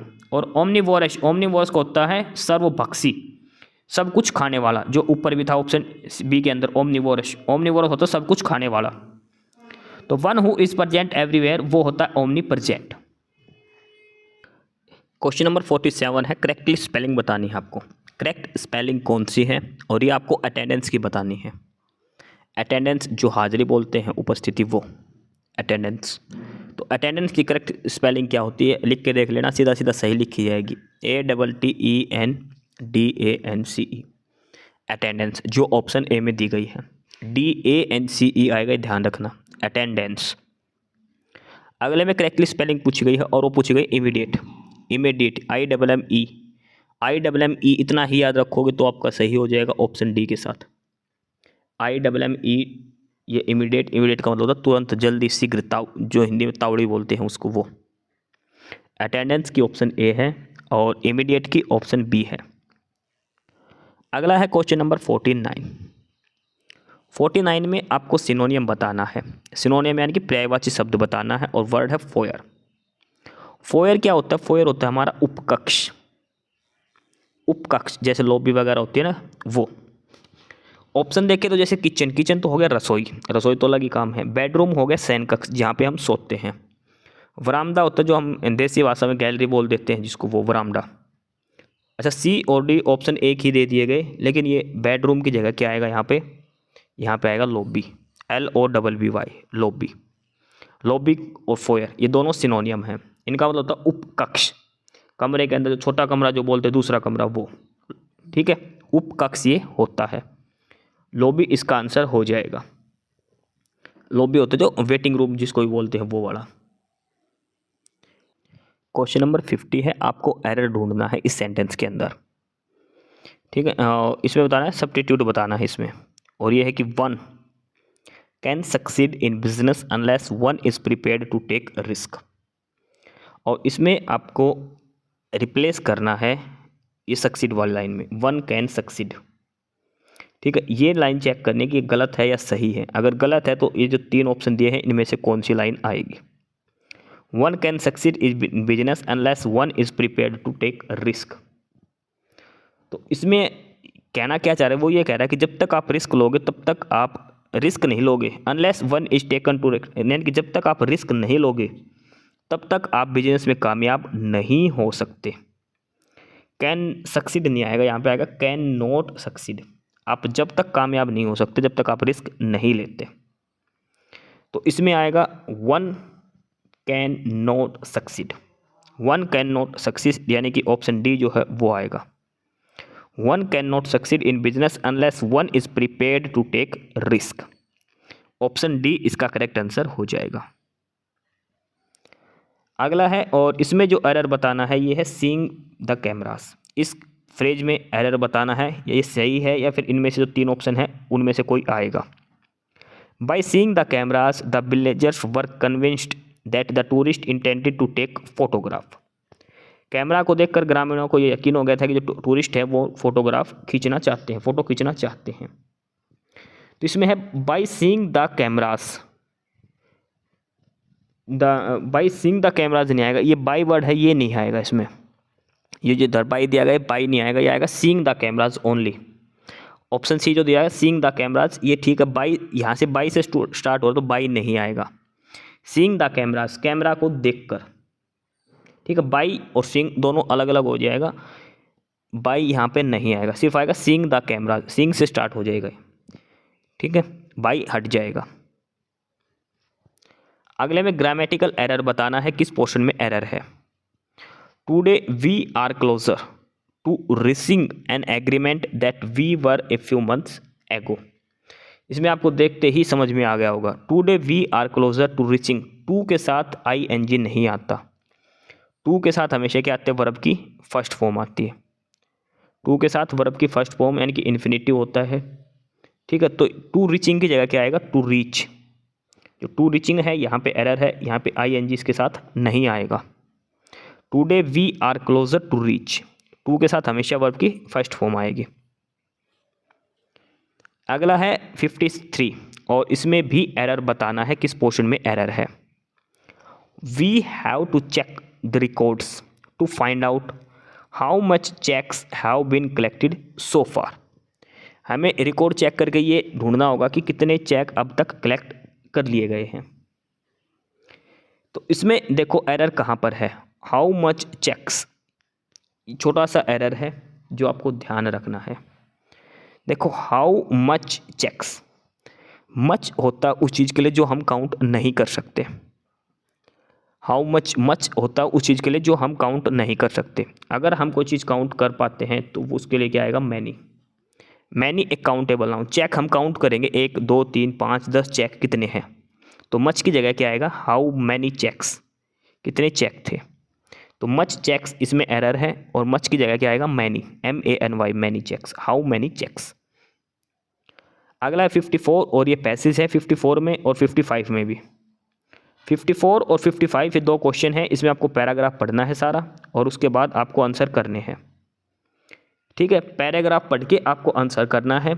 देखो नॉलेज हब जो टेलीग्राम चैनल है उसका लिंक है नीचे डिस्क्रिप्शन बॉक्स में, वहाँ पर आपको इसकी PDF मिलेगी। PDF डाउनलोड कर लेना, आराम से चेक कर लेना, एक बार क्लास देख लो ताकि आपको समझ में आता रहे। और जो पहली बार क्लास देख रहे हो वो नॉलेज हब को सब्सक्राइब जरूर कर लेना। तो स्टूडेंट्स 55 जो क्वेश्चन है वो पूरे हो चुके हैं। GK, Haryana GK, computer, English, ये सारे टॉपिक्स हमारे हो चुके हैं। अब प्रश्न नंबर 56 से हमारा शुरू होता है हिंदी। अब यहाँ से जो आगे प्रश्न आएंगे वो हिंदी के आएंगे कुछ प्रश्न, उसके बाद गणित के आएंगे और लास्ट में आएगा रीजनिंग का। प्रश्न नंबर 56 से अब हम हिंदी स्टार्ट कर रहे हैं। प्रश्न नंबर 56 से यहाँ से हिंदी शुरू होती है। प्रश्न है कि संधि 3 प्रकार की होती है, कौन सा एक प्रकार नहीं होता? देखो संधि 3 प्रकार की होती है, स्वर संधि, व्यंजन संधि और विसर्ग संधि। संधि कितने प्रकार की होती है? 3 प्रकार की, स्वर संधि, व्यंजन संधि और विसर्ग संधि। अनुस्वार संधि है ये नहीं होती। संधि 3 प्रकार की होती है, स्वर संधि, व्यंजन संधि और विसर्ग संधि, ये ध्यान रखना। अगला है यथा संभव में कौन सा समास है? यथा संभव में कौन सा समास है?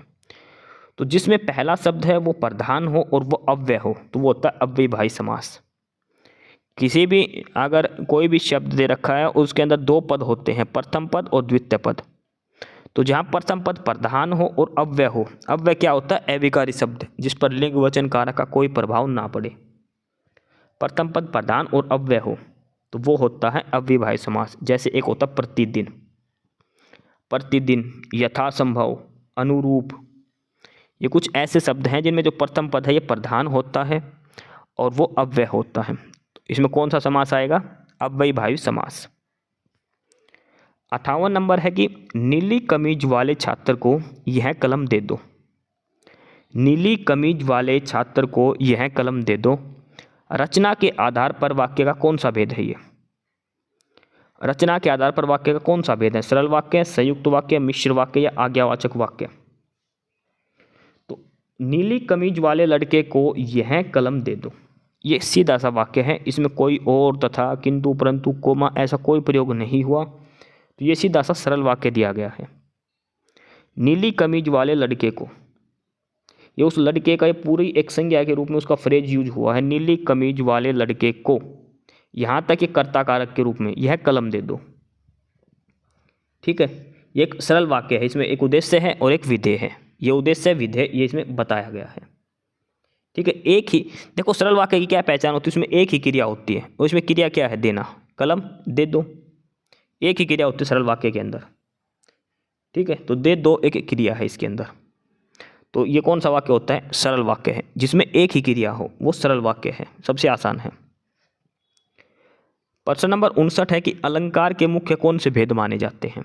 अलंकार के, अलंकार है वो मुख्यतः 3 भेद माने जाते हैं। आपको याद होगा, शब्द अलंकार, अर्थालंकार और उभय अलंकार, जो दिया है ऑप्शन ए में। शब्द अलंकार, अर्थालंकार और उभय अलंकार, ये 3 भेद होते हैं। ठीक है, शब्द अलंकार के भेद और बता देता हूँ आपको। देखो 3 प्रकार के होते हैं, शब्द अलंकार, अर्थालंकार और उभय अलंकार। शब्द अलंकार की बात करें तो कौन कौन से अलंकार शब्द अलंकार होते हैं? अनुप्रास, अनुप्रास अलंकार हो गया, यमक हो गया और श्लेष हो गया। ये अलंकार जो है ये होते हैं शब्द अलंकार। ठीक है, शब्द अलंकार ये होते हैं यमक, श्लेष और अनुप्रास अलंकार। ठीक है, और जिस अलंकार में शब्द का महत्व वो शब्द अलंकार होता है और जहाँ अर्थ का महत्व वो होता है अर्थालंकार। अर्थालंकार के अगर हम भेद की बात करें तो अर्थालंकार में कौन से होते हैं? जैसे उपमा, रूपक, उत्प्रेक्षा, अतिशयोक्ति अलंकार, ये सारे अर्थालंकार होते हैं। उभय अलंकार वे होते हैं जो शब्द और अर्थ दोनों पर आश्रित रहते हैं। ठीक है, तो शब्द अलंकार में आ गया यमक, श्लेष और अनुप्रास। अर्थालंकार में कौन कौन सा आ गया? उपमा, रूपक, उत्प्रेक्षा, अतिशयोक्ति, ये सारे अलंकार अर्थ अलंकार के भेद हैं। और अलंकार 3 हैं, शब्द, अर्थ और उभय अलंकार। प्रश्न नंबर 60 है अंधों में काणा राजा। अंधों में काणा राजा, अंधों में काणा राजा कहीं हम बोल भी देते किसी ज़्यादा लोग हैं, किसी को ज्ञान नहीं है और एक को थोड़ा बहुत ज्ञान होना, यानी कि गुणहीनों के बीच एक गुणवान व्यक्ति, गुणहीनों के बीच में एक गुणवान व्यक्ति, मूर्खों के बीच में एक समझदार थोड़ा सा। ठीक, अंधों में काणा राजा, ऑप्शन ए हो जाएगा। वर्ण तालिका के अनुसार ह्रस्व, दीर्घ और प्लुत ये क्या है? ह्रस्व, क्या, दीर्घ और प्लुत, ये तीनों किसके भेद हैं? तो नाम से बता रहे तीनों स्वर होते हैं। स्वर 3 होते हैं, ह्रस्व, दीर्घ और प्लुत स्वर। ठीक है, ह्रस्व, दीर्घ और प्लुत स्वर, ये 3 स्वर होते हैं। और ऑप्शन में संज्ञा, मात्रा, ये तीनों चारों ही ऑप्शन इसमें गलत दिए गए हैं। ह्रस्व, दीर्घ और प्लुत ये तीनों क्या हैं? स्वर के भेद हैं। इसमें कोई भी ऑप्शन सही नहीं है। खुद से याद रख लेना, स्वर के भेद होते हैं 3, ह्रस्व स्वर, दीर्घ स्वर और प्लुत स्वर। ठीक है, अगला है प्रश्न नंबर 62। कौन सी एक वर्तनी शुद्ध है? 4 शब्द लिखे हैं, इनमें से आपको बताना कौन सा शब्द है जो शुद्ध रूप में लिखा गया है। तो ये है राज्य महल। राज्य महल नहीं होता, राज्य महल नहीं होता, वो होता है राजमहल। क्या होता है? राजमहल। अगला शब्द है कोमलांगिनी। कोमलांगिनी नहीं होता, वो होता है कोमलांगी। बड़ी ई की मात्रा आएगी, नी नहीं आएगा, कोमलांगी होता है। निरोग, निरोग में बड़ा नी आएगा, नी रोग, नी पे बड़ी ई की मात्रा आएगी। ये जो चौथा है ये सही लिखा है, अक्षोहिणी, ये एक सही शुद्ध वर्तनी के रूप में लिखा गया है। अगला है प्रश्न नंबर 63। राम ने कहा कि मैं पढ़ूंगा। इस वाक्य में मैं पढ़ूंगा क्या है? राम ने कहा कि मैं पढ़ूंगा, तो इस वाक्य में है कि मैं पढ़ूंगा, ये क्या है? संज्ञा, उपवाक्य, क्रिया विशेषण या फिर विशेषण उपवाक्य? तो राम ने कहा कि मैं पढ़ूंगा, ये होता संज्ञा उपवाचक है इसमें, कि मैं पढ़ूंगा। जो आश्रित वाक्य है ना कि मैं पढ़ूंगा, ये आगे वाले पेज पर निर्भर हो। जो आश्रित, राम ने कहा कि मैं पढ़ूंगा, इसमें है संज्ञा उपवाक्य। ठीक है, ऑप्शन ए इसका उत्तर हो जाएगा। 64 नंबर प्रश्न है कि प्रयोग की दृष्टि से सर्वनाम के कितने भेद होते हैं? प्रयोग की दृष्टि से सर्वनाम के कितने भेद होते हैं? तो सर्वनाम के हमने पढ़ रखे कितने भेद होते हैं? सर्वनाम के 6 भेद होते हैं। कितने भेद होते हैं सर्वनाम के? 6 भेद। कौन कौन से हैं? एक तो होता है पुरुषवाचक सर्वनाम, ठीक है, पुरुषवाचक, संबंधवाचक, निश्चयवाचक, अनिश्चयवाचक, निजवाचक। ठीक है, ये इस हिसाब के 6 भेद होते हैं। सर्वनाम के 6 भेद होते हैं, ध्यान रखना। संज्ञा के स्थान पर आने वाले शब्दों को क्या कहते हैं? सर्वनाम कहा जाता है। ठीक है, पुरुषवाचक, संबंधवाचक, निश्चयवाचक, अनिश्चयवाचक, प्रश्नवाचक और निजवाचक। 6 प्रकार के भेद होते हैं सर्वनाम के।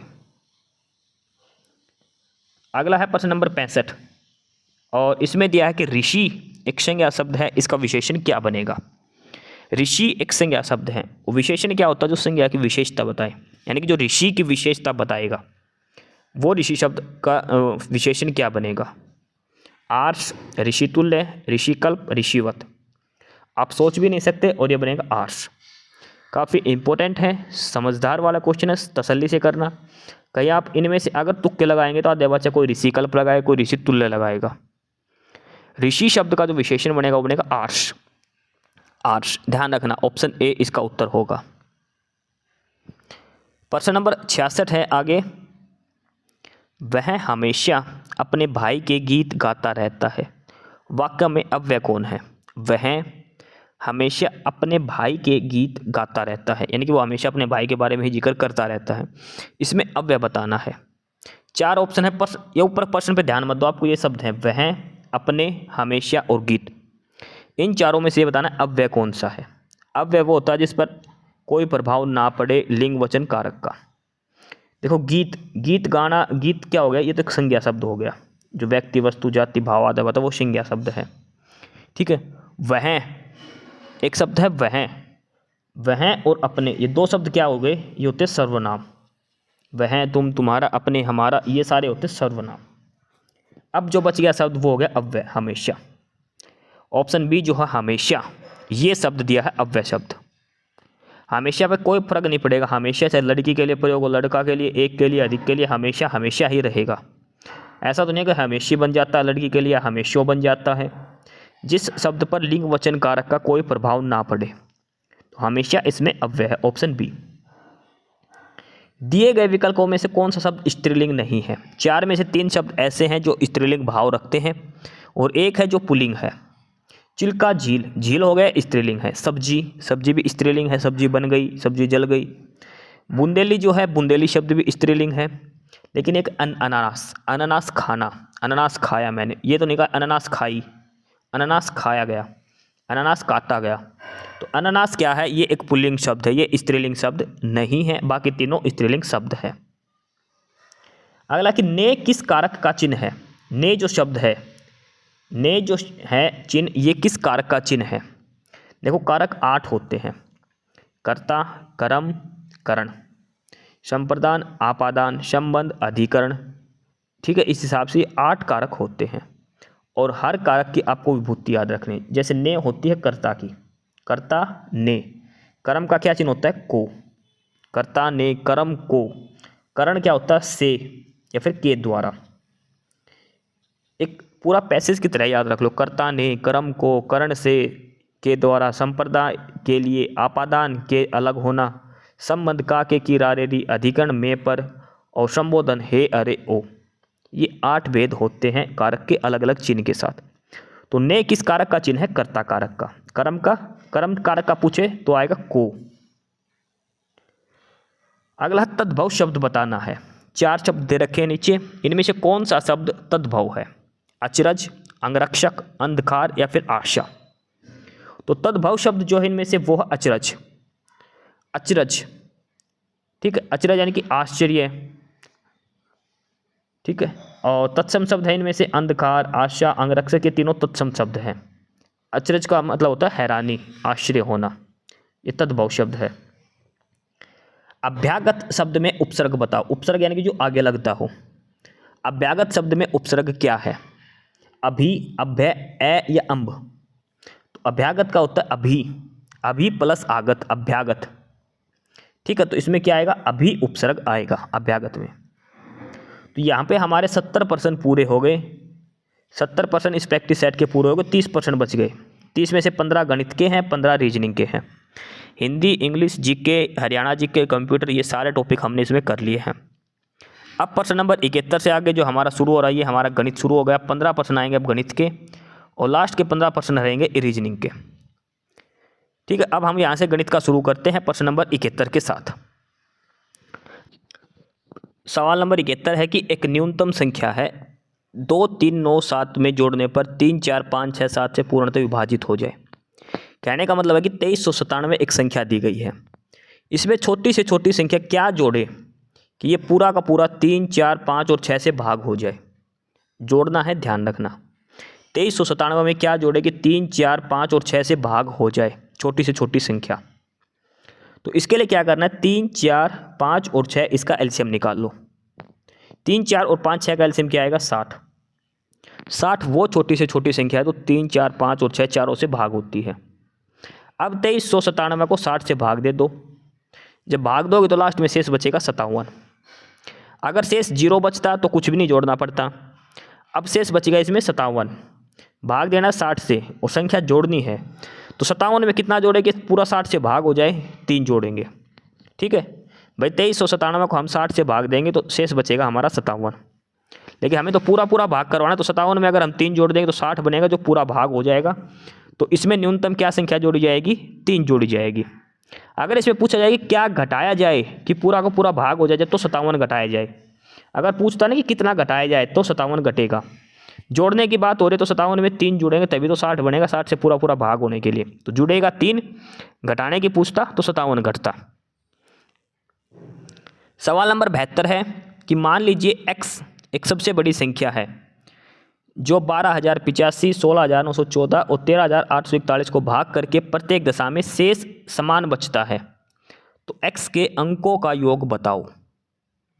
x एक सबसे बड़ी संख्या है, ध्यान रखना, जिसको इन सभी से अगर भाग करेंगे तो जो शेष बचेगा वो बराबर बचेगा हर बार।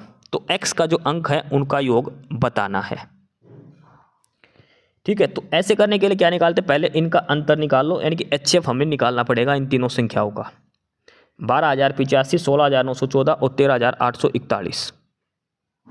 ठीक है, पहले तो इनके अंकों का डिफरेंस निकाल लेते हैं। इनका भाई 12,085 है, पहले तो घटाओ 16,914 में से 12,085, 12,085 घटाएंगे तो ये बचेगा 1756। अगला है 16,914 में से 13,841 अगर हम घटाएंगे तो बचेगा 3,073। अगला है 13,841 में से अगर हम 12,085 घटाएंगे तो हमारा बचेगा 1,756।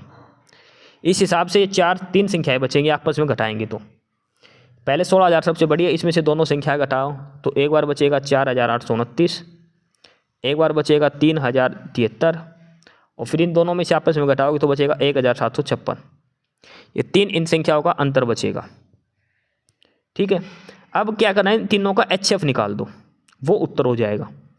4,829, 3,073 और 1,756, इनका HF निकालना है, इनका गुणनखंड करना है। इन तीनों का एक फैक्टर मैं बताता हूँ, वो फैक्टर बनेगा एक 439। ये तीनों ही संख्या 439 से पूर्ण भाग होगी, 439 इनका पूरा फैक्टर बनेगा एक। 1,756, 3,073 और 4,829 का, तो इनका जो HF आएगा वो आएगा 439। इसके अंकों का योग कितना आएगा, 4 3 7, 7 9 7 16। तो x वो छोटी बड़ी से बड़ी संख्या 439 और इसके अंकों का योग है 16। देखो बड़ी से बड़ी संख्या निकालने तो HF निकालना पड़ेगा। ठीक है, तो इसका HF आ जाएगा इनके अंतर का और वो आ जाएगा 439, इनमें कॉमन आएगा।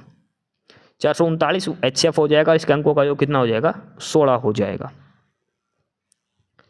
सवाल नंबर 73 है कि दो संख्याओं का गुणनफल है, एक संख्या x है और एक y है, इनका गुणनफल दे दिया 720, एलसीएम दे दिया इनका 360, इनका HF बताना है। तो सीधा सा है एलसीएम गुणा में HF बराबर x गुणा में y। भाई दो संख्याओं का एलसीएम दे रखा है और HF दे रखा है, तो सीधा सा तरीका होता है एलसीएम गुणा में HF बराबर दोनों संख्याओं का गुणनफल।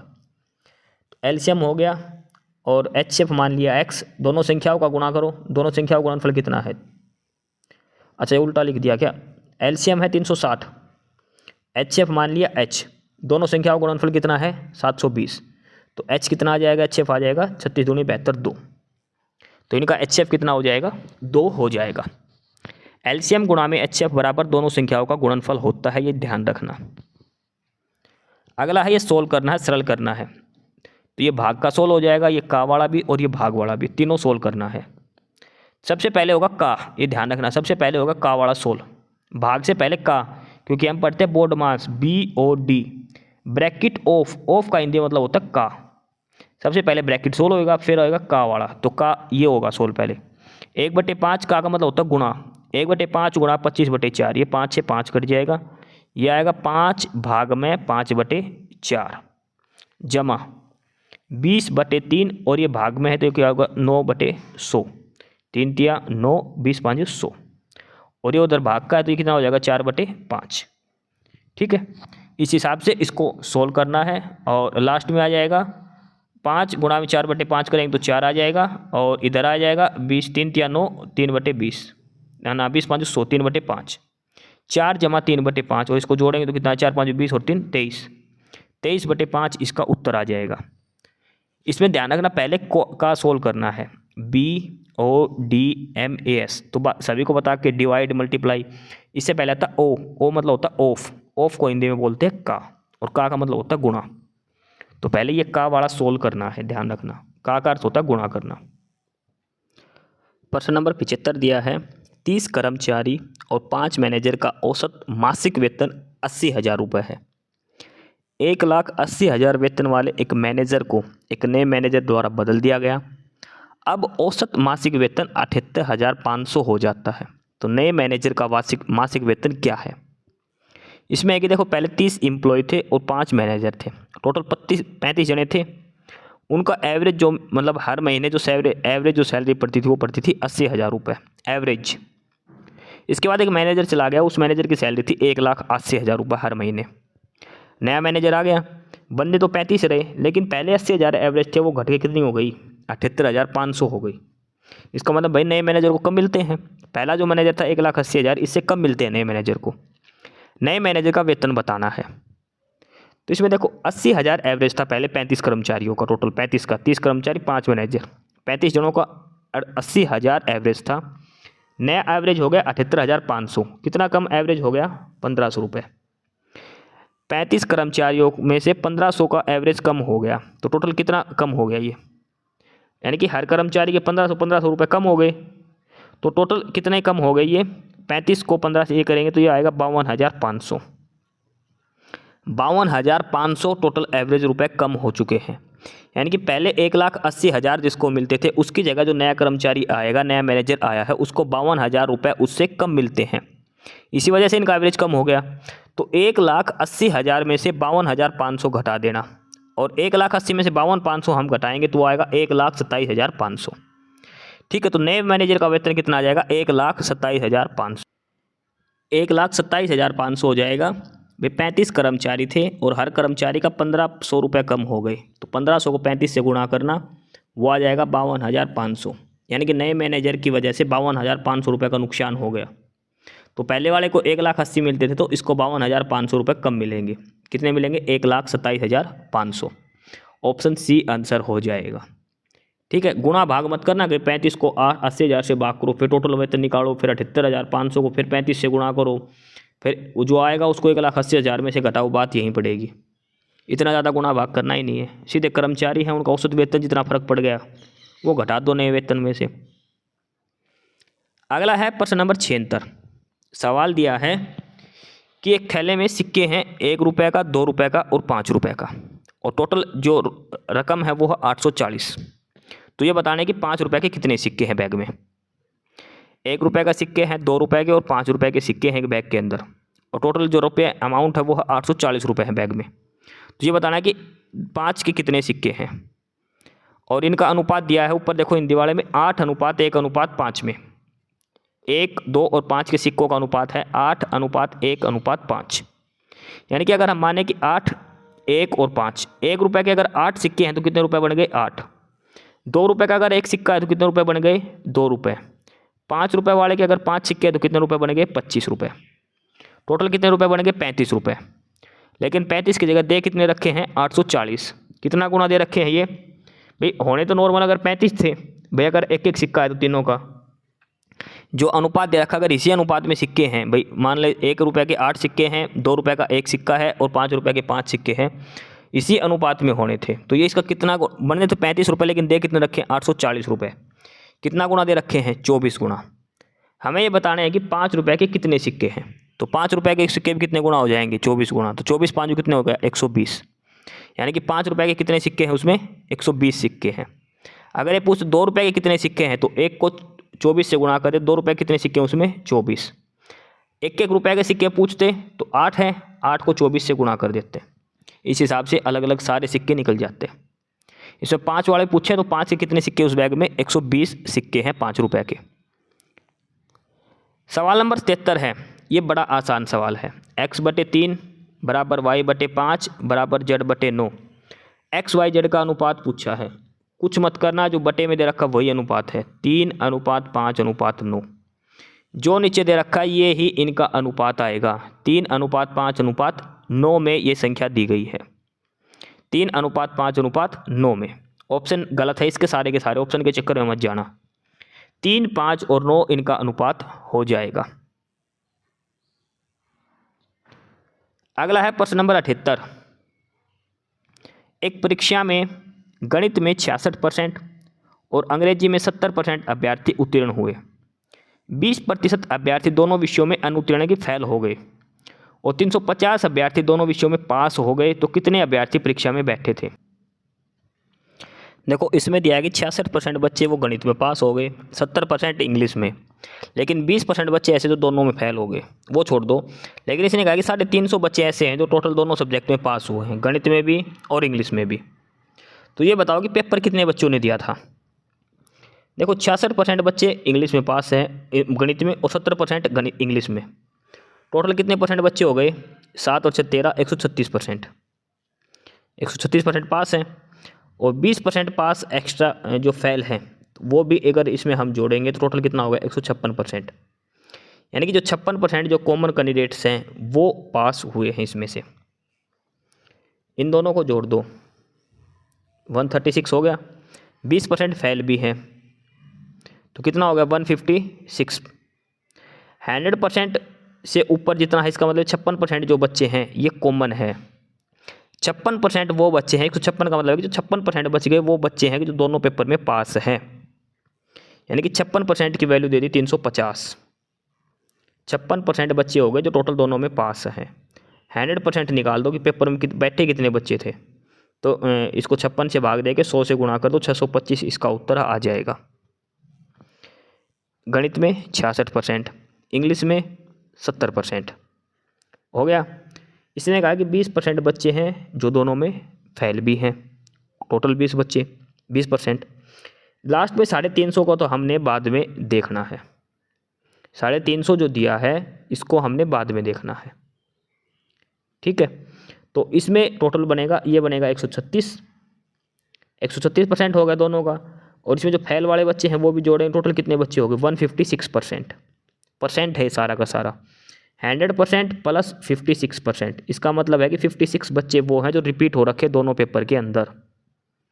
भाई जो फेल हो गए 20% वो भी तो इन दोनों में हुए हैं, तो इस हिसाब से टोटल बच्चे निकाले हमने पहले। 66% गणित में फेल है, 70% इंग्लिश में पास है। देखो समझने की कोशिश करना, 66% गणित में पास हो गए, 70% इंग्लिश में पास हो गए और 20% फेल हो गए।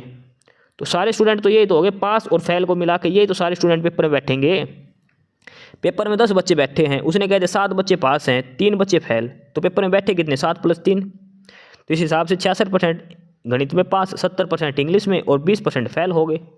टोटल बच्चे कितने हो गए, इनको जोड़ोगे तो कितने हो गए 156%। ये टोटल बच्चे आ गए हमारे पास। 156% का मतलब क्या है कि कुछ बच्चे ऐसे हैं जो दोनों ही पेपर में पास हैं, दोनों पेपर में पास है। कुल 56% बच्चे ऐसे हैं और 56% की वैल्यू दे दी 350। 100% की वैल्यू निकालनी है, वो आएगी 625, ठीक है। 56% की वैल्यू 350 है तो 100% की वैल्यू आ जाएगी 625। ऑप्शन डी इसका उत्तर हो जाएगा।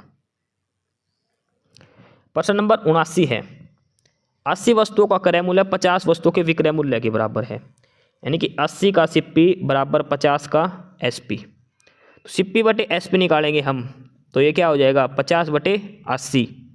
कॉस्ट प्राइस 50 है, सेलिंग प्राइस 80 रुपये है, या फिर 5 बटे 8 कर लो। कॉस्ट प्राइस 5 रुपये, सेलिंग प्राइस 8 रुपये। भाई 5 रुपये की चीज़ खरीद के 8 रुपये में बेच दी तो लाभ हो गया, कितने रुपए का लाभ हो गया 3 रुपये का। कितने पे 5 पे, गुणा में 100, 20 5 100, 20 दिया 60%। टोटल लाभ कितना हो गया 60%, ठीक है। 80 सिप्पी दे रखी है, 80 की सिप्पी बराबर 50 आर्टिकल की एसपी। सिप्पी बटे एसपी निकाल दो तो ये एसपी नीचे आ जाएगा, ये 80 इसके नीचे चला जाएगा। सिप्पी की वैल्यू 50, एसपी की वैल्यू 80। कितने का लाभ हो गया 30 का, कितने पे 50 पे, 3 बटे 5 वही बचेगा, गुणा में 100 कर दो, 60% उत्तर आ जाएगा ऑप्शन सी। अगला है सवाल नंबर 80।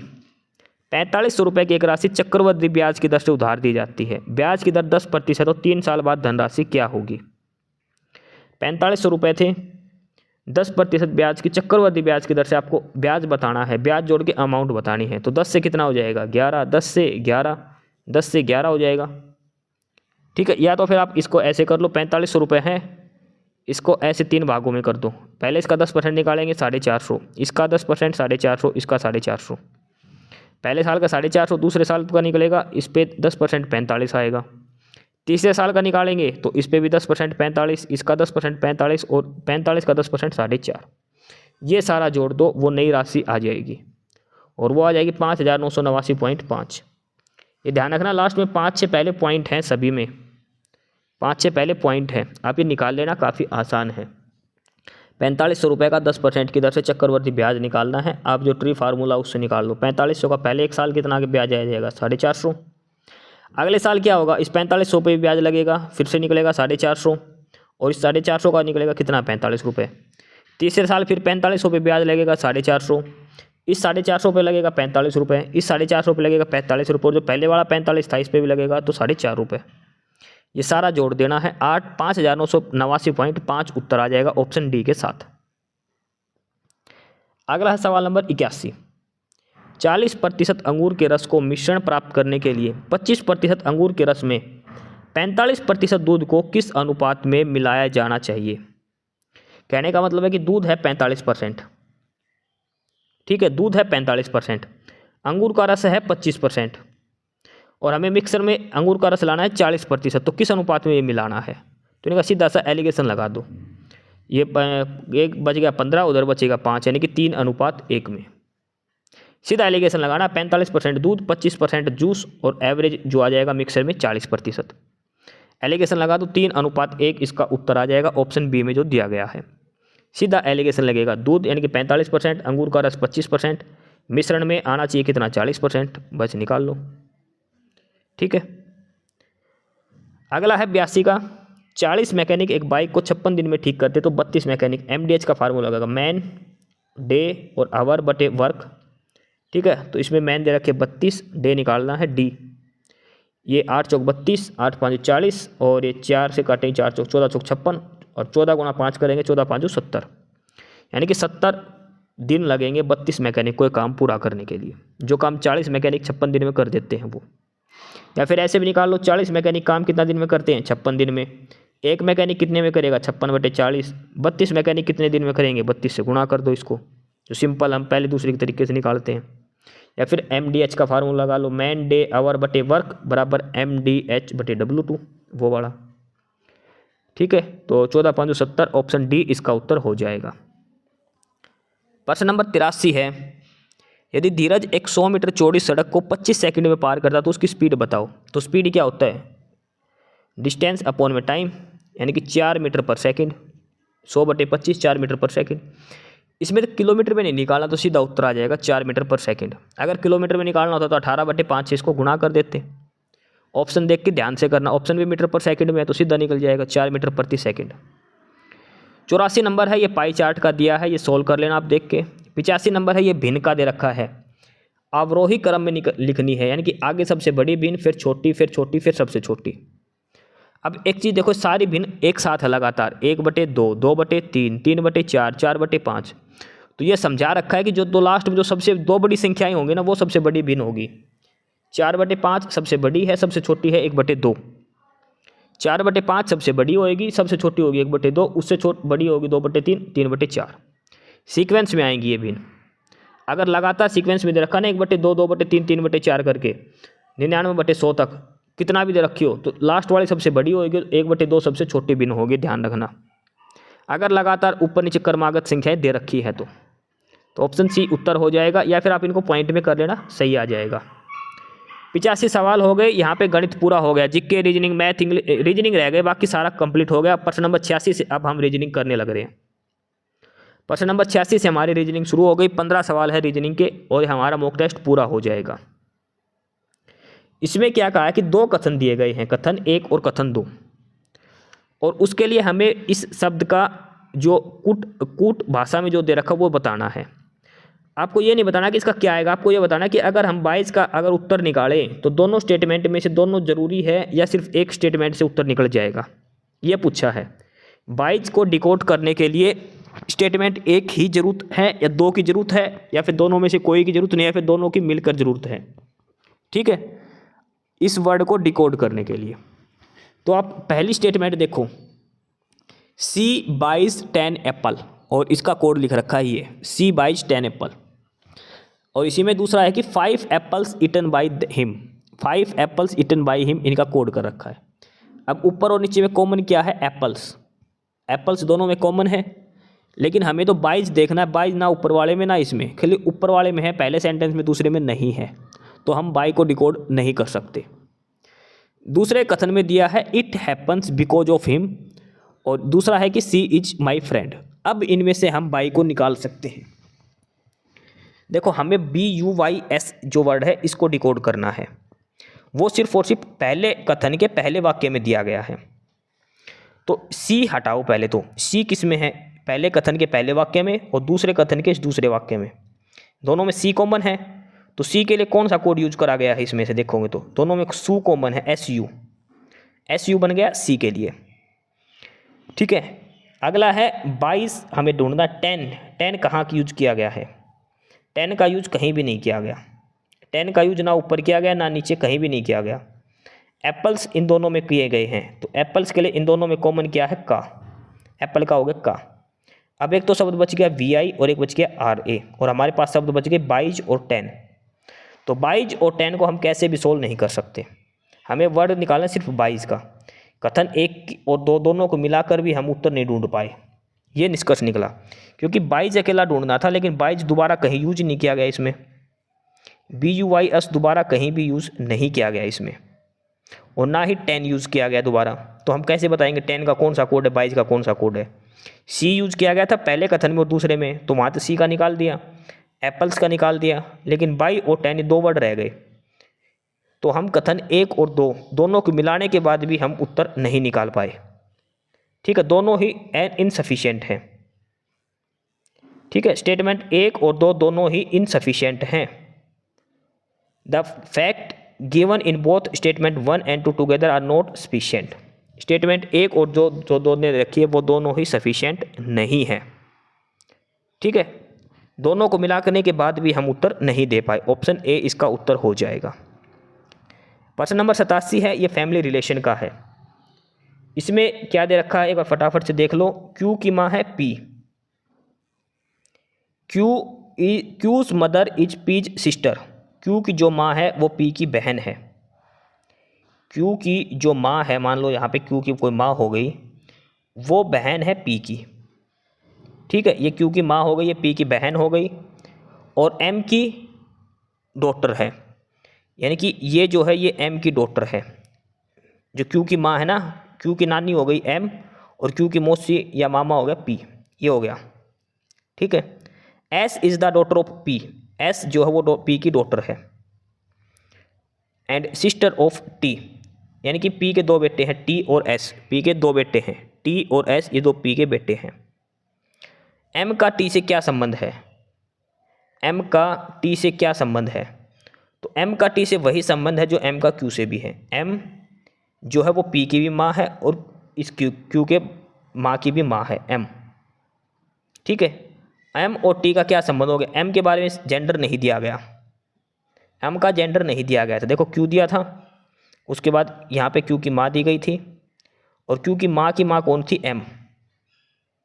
एम की डॉटर है क्यू, ये जो कोई भी मान लो एक्स मान लिया, एम की डॉटर है एक्स, लेकिन एम ये नहीं बताया कि मेल है या फीमेल है, सिर्फ ये कहा कि एम की बेटी है। ठीक है, और इसके अलावा इसकी बहन है पी, तो पी एम की भी बेटी हो गई, और पी की एक बेटी है टी, और एक है पी। एस और टी दो बहनें हैं ये। तो इसमें यह बताना है कि क्या संबंध हो गया। तो एम और टी का ये क्या हो गया? नाना या नानी, दादा दादी, कौन सा संबंध बनेगा इसमें से, ये बताना है आपको। ठीक है, तो ये नानी या दादी में से कोई भी एक संबंध बन सकता है। ठीक है, नानी या दादी में से एक संबंध इसमें बनेगा, नानी का संबंध बनेगा, यानी कि दादी और नानी एक में दे रखा है, तो मैटरनल यानी कि नानी बनेगी, क्योंकि इसकी बेटी है पी और पी की औलाद है ये। ठीक है, अगला है 88 नंबर। एम ओ का पिता है, आर ओ की बहन, ये फैमिली रिलेशन का है, एक बार बना के देख लेना, सीधा सीधा बन जाएगा। और इसका उत्तर आ जाएगा दामाद, सन इन लो दामाद, इसका उत्तर आ जाएगा। 89 नंबर ये दिशा का है। दिशा के लिए आपको सबसे पहले ऐसे बना लेना, नॉर्थ, साउथ, वेस्ट और ईस्ट, ये डायग्राम बना के बैठ जाना, उसके बाद आगे पढ़ना।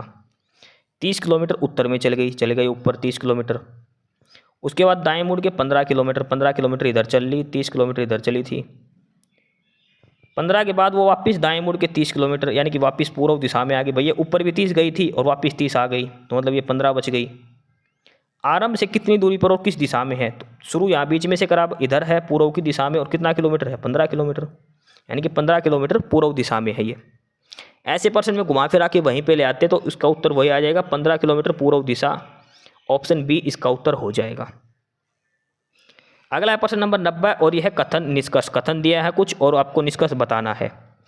पहला है कि सभी ट्रक जो है वो बस है, सभी मोटर बाइक, अच्छा सभी बस ट्रक हैं, सभी मोटर बाइक ट्रक हैं, सभी कार ट्रक हैं। भार वाला ट्रक हो गया, उसके अंदर मोटरसाइकिल, बस और कार, ये तीन अलग अलग हो गए। ये भार वाला है, ये ट्रक है। कुछ ट्रक मोटर बाइक है, सही बात है। कुछ ट्रक बस हैं, ये भी सही है। कुछ कार मोटर बाइक है, ये गलत है, क्योंकि बीच के तो आपस में कोई संबंध नहीं दे रखा इन तीनों का। कुछ ट्रक अगर कुछ भी देता वो हो जाता है, क्योंकि ट्रक सबसे बाहर है, यानी कि निष्कर्ष 1 और 3 को फॉलो करता है। निष्कर्ष 1 और 3 को फॉलो करता है, ऑप्शन डी इसका उत्तर हो जाएगा। प्रश्न नंबर 90 का निष्कर्ष 1 और 3 की अनुपालना करता है। सवाल नंबर 91, ये भी कथन निष्कर्ष का है। कुछ कलम रंग है, हो गया। सभी रंग पेंसिल हैं, सभी कलम कटर हैं, तो सभी कलम कटर हैं, ये इधर आ जाएगा। ये तो हो गया कटर, ये हो गया कलम, ये हो गई पेंसिल, और ये हो गया रंग बीच वाला। ठीक ठीक है, ये है कलम बीच वाला एकदम इनके, और इसके अंदर है ये रंग है, बाहर वाला है पेंसिल, और ये है कटर। निष्कर्ष है कुछ कटर रंग हैं, कटर और रंग का कोई संबंध दे ही नहीं रखा, कटर और रंग का कोई संबंध नहीं दे रखा, ये निष्कर्ष एक गलत हो जाएगा। ठीक है, कुछ कटर रंग है, अच्छा एक गलत कर दिया भाई इसमें, एक बार फिर से देखो, कुछ कलम वो रंग हैं, हो गई, सभी रंग पेंसिल हैं, ये रंग सारे पेंसिल हो गए। ऐसे सभी कलम कटर हैं, ये कलम ये वाला ये सारी कटर हैं, तो ये ऐसे बनेगा, सभी कलम इसके अंदर आएंगी, ये तो बन गया कटर, क्या बनेगा कटर, ये बनेगा कलम, ये अंदर बनेगा रंग, और ये बाहर का बनेगा पेंसिल। अब कुछ कटर रंग है, कटर और रंग ये आपस में मिल रहे हैं, तो स्टेटमेंट एक सही है। सभी पेंसिल कलम है, सभी पेंसिल कलम है, सभी नहीं, कुछ पेंसिल कलम है, सभी नहीं है, तो निष्कर्ष एक अनुसरण करेगा, दो नहीं करेगा। निष्कर्ष एक अनुसरण करेगा, दो नहीं करेगा। ऐसे सवालों में आप जो वेन डायग्राम है ढंग से बनाना बस थोड़ा सा। सवाल नंबर 92 कि 5 छात्र एक लाइन में खड़े हैं, सुमन प्रणवा के बगल में खड़ी है, लेकिन वह दीना के बगल में नहीं है, कुमार राजू के बगल में है जो सबसे बाईं ओर खड़ा। देखो ऐसे अगर सिटिंग अरेंजमेंट दे रखे तो आप सबसे पहले ये देख लो कोने पर कौन बैठा है, 5 बंदे बैठा दिए, ठीक है, 5 में से सबसे कोने की बात देख लो कौन बैठा है, जो सबसे बाईं ओर खड़ा है कौन, कुमार राजू के बगल में है, तो राजू सबसे बाईं ओर खड़ा है, तो राजू इधर खड़ा हो जाएगा सबसे बाईं ओर, और इसके साइड में कौन खड़ा है, कुमार खड़ा है, हो गया। दीना कुमार के बगल में नहीं है, तो दीना यहाँ पे तो आएगा नहीं तीसरे नंबर पर। आगे कि सुमन प्रणव के बगल में खड़ी है, लेकिन दीना के बगल में नहीं है, तो सुमन प्रणव और दीना, दीना यहाँ पे तो आएगा नहीं, अगर दीना यहाँ पे लेंगे तो दोनों बराबर नहीं आएंगे, तो दीना बचेगा लास्ट में, सुमन और प्रणव यहाँ आएगा। प्रणव और सुमन ऐसे क्यों किया, क्योंकि सुमन जो है वो दीना के बगल में नहीं आनी चाहिए, तो सुमन इस साइड आ जाएगी, प्रणव इस साइड में, ठीक है, ये इस स्टेटमेंट बनेगी। बीच में कौन आएगा, फिर बीच में कौन खड़ी है, सुमन खड़ी है बीच में सुमन खड़ी है। अगला 93 नंबर आपको बताना है कि लास्ट में क्या आएगा, मिसिंग नंबर सीरीज है ये, 7, 22, 52, 112, इस सीरीज को पूरा करो, 7, 52, 22, 112 इस सीरीज को पूरा करना है। तो 7 में क्या जोड़ेगी, 22 आएगी 15, अगले में क्या जोड़ दिया 30, आगे कितना जुड़ गया 60, तो अब आगे कितना जुड़ेगा, देखो 15, फिर इसका डबल जोड़ दिया 30, 30 का डबल 60, 60 का डबल 120, 112 में 120 जोड़ेंगे तो कितना आ जाएगा 232, ठीक है। पहले इसमें जोड़ दिया 15, अगले वाले में जोड़ दिया 30, अगले वाले में जुड़ गया 60, तो अगले वाले में क्या जुड़ेगा, ये 15 दूनी 30, ये 30 दूनी 60, तो 60 दूनी 120, तो 112 में 120 जोड़ देना, 232 इसका उत्तर आ जाएगा। 94 नंबर है, इसमें से आकृति अलग बतानी है, 4 आकृति दे रखी है, इसमें से ये बताना है कि कौन सी आकृति अलग है। पहले तो ये देखो सभी में 1, 2, 3, 4 करके सभी दिए गए हैं, 1, 2, 3, 4 करके सभी दिए गए हैं, 1, 2, 3, 4 ऐसे करके, 1, 2, 3, 4 ये सारे घड़ी के उल्टी दिशा में घूम रहे, 1, 2, 3, 4 सभी की जो निशान है ये ऐसे घूम रही है, 1, 2, 3, 4 ये एंटी क्लॉकवाइज है, लेकिन इसमें 1, 2, 3, 4 है घड़ी की दिशा में दे रखा क्लॉकवाइज, ठीक है। 1, 2, 3, 4 जो सीक्वेंस है सभी में एंटी क्लॉकवाइज है, लेकिन ये क्लॉकवाइज दे रखी है घड़ी की दिशा में, इसलिए जो आकृति डी है वो अलग हो जाएगी। अगला है कथन निष्कर्ष। कथन है, एक छोटे बच्चे ने कहा सभी मिठाइयों में से लड्डू मेरे पसंदीदा है। एक बच्चे ने कहा कि सभी मिठाइयों में से लड्डू मेरे पसंदीदा है, तो क्या निष्कर्ष निकल सकता है, उसे अन्य कोई मिठाई पसंद नहीं है। देखो नहीं की नकारात्मक जो स्टेटमेंट है ये तो कभी बन ही नहीं सकती, उसको नकारात्मक, देखो इसमें सारी सकारात्मक स्टेटमेंट है तो नकारात्मक तो वैसे ही नहीं बनेगी। दूसरा है कि उसके लिए उपलब्ध एकमात्र मिठाई लड्डू है, ऐसी भी नहीं है, उसने तो ये तो कहा है, उसने कहा कि सभी मिठाई में से लड्डू है मेरा फेवरेट, तो इसका मतलब और भी मिठाई है, एकमात्र मिठाई लड्डू थोड़ी नहीं थी, वहाँ पे सारी मिठाइयाँ थी, तो निष्कर्ष एक भी गलत है, दो भी, दोनों में से कोई निष्कर्ष नहीं निकलता, ठीक है, दोनों ही निष्कर्ष इसमें गलत है, ऑप्शन डी उत्तर हो जाएगा। 96 नंबर में ये 4 दे रखे हैं, आपको बताना है कि अलग कौन सा है, ये एक सीक्वेंस के हिसाब से दिए गए हैं, आपको इनमें से देखना है क्या है। एक बार आराम से देखो कैसे क्या ये बनाया गया है। देखो UVW इसमें 2 का अंतर है, और D और H के बीच में कितने का अंतर है, 4 का। V और X के बीच में कितने का अंतर है, VWX 2 का अंतर, G और C के बीच में कितने का अंतर है 4 का, Z और X के बीच में 2 का अंतर है, A और E के बीच में अंतर कितने का है 4 का। यहाँ पे देखो T और R के बीच में कितने का अंतर है 2 का, ठीक है, लेकिन G और C में अंतर 4 का, लेकिन ये उल्टा है, इधर D से H में गए थे, इधर C से G में बढ़ रहे थे, लेकिन इधर क्या है कम हो रहा है ये, ठीक है, G से C में ये कम हो रहा है -4, इधर क्या था D से H गए थे तो +4, C से G गए थे तो +4, A से E गए थे तो +4, लेकिन इधर G से C जाएंगे तो -4 है, तो ऑप्शन जो C है वो अलग है, ऑप्शन C है वो अलग है, ये ध्यान रखना।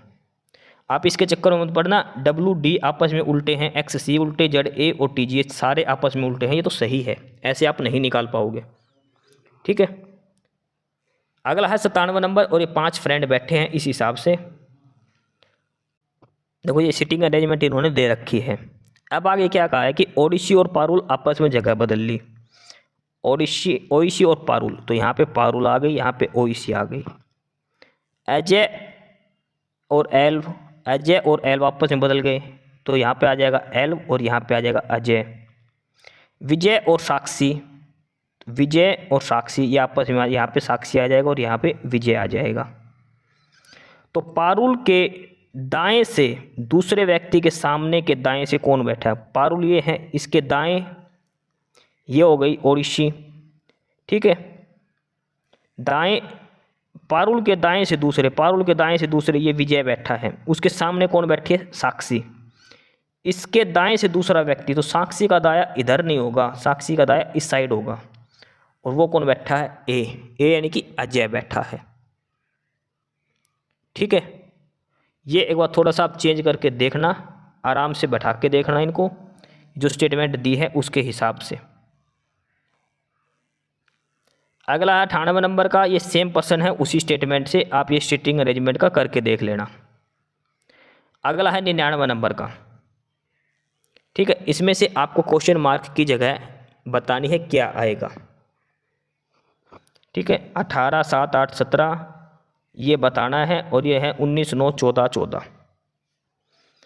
अब देखो 18 और 7 कितना हो गया 25, 17 और 8 कितना हो गया 25, 19 और 8 कितना हो गया 28, 14 और 14 28, यानी कि ऊपर 2 का जोड़ नीचे के 2 के जोड़ के बराबर है, ऊपर का 2 का जोड़ नीचे के 2 के जोड़ के बराबर है, तो 24 और 8 कितना हो गया 32, तो 11 में क्या जोड़ेंगे कि 32 आएगा 21, ठीक है। ऊपर की 2 संख्याओं का जोड़ नीचे की 2 संख्याओं के जोड़ के बराबर है, इन दोनों का जोड़ नीचे वाले 2 के बराबर है, इन दोनों का जोड़ नीचे के 2 के बराबर है, तो इन दोनों का जोड़ 32 किसके बराबर होगा 11 जमा 21 के, 21 इसका उत्तर आ जाएगा, ऑप्शन बी। लास्ट सवाल है 24, 49 और क्या आएगा, ये देखो 8 का स्क्वायर है, ये 7 का स्क्वायर, इधर कितना आएगा यानी कि ये 8 का स्क्वायर है, ये 7 का, यानी कि ऊपर 8 आना चाहिए, तो 12 और 20 का अंतर हो गया, 17 और 24 का अंतर कितना हो गया 7, उसका स्क्वायर दे दिया, 4 और 8 का अंतर कितना हो गया 4, तो 4 का स्क्वायर कितना हो जाएगा 16, ऑप्शन डी। भाई ऊपर 64 है, वो 8 का स्क्वायर दे रखा है, 8 कैसे आएगा 12 और 20 में से अंतर आ गया, 17 और 24 में से अंतर 7 आ गया, 7 का स्क्वायर हो गया 49, तो 4 और 8 का अंतर कितना हो गया 4, 4 का स्क्वायर 16। तो ये हमारा प्रैक्टिस सेट नंबर 10 पूरा। हरियाणा सीईटी एग्जाम का जो प्रैक्टिस सेट सीरीज हम कर, उसका प्रैक्टिस सेट नंबर 10 हमने पूरा कर दिया है। क्लास के पीडीएफ आपको डिस्क्रिप्शन बॉक्स में टेलीग्राम चैनल का लिंक है नॉलेज हब का, वहाँ से मिलेगी आपको।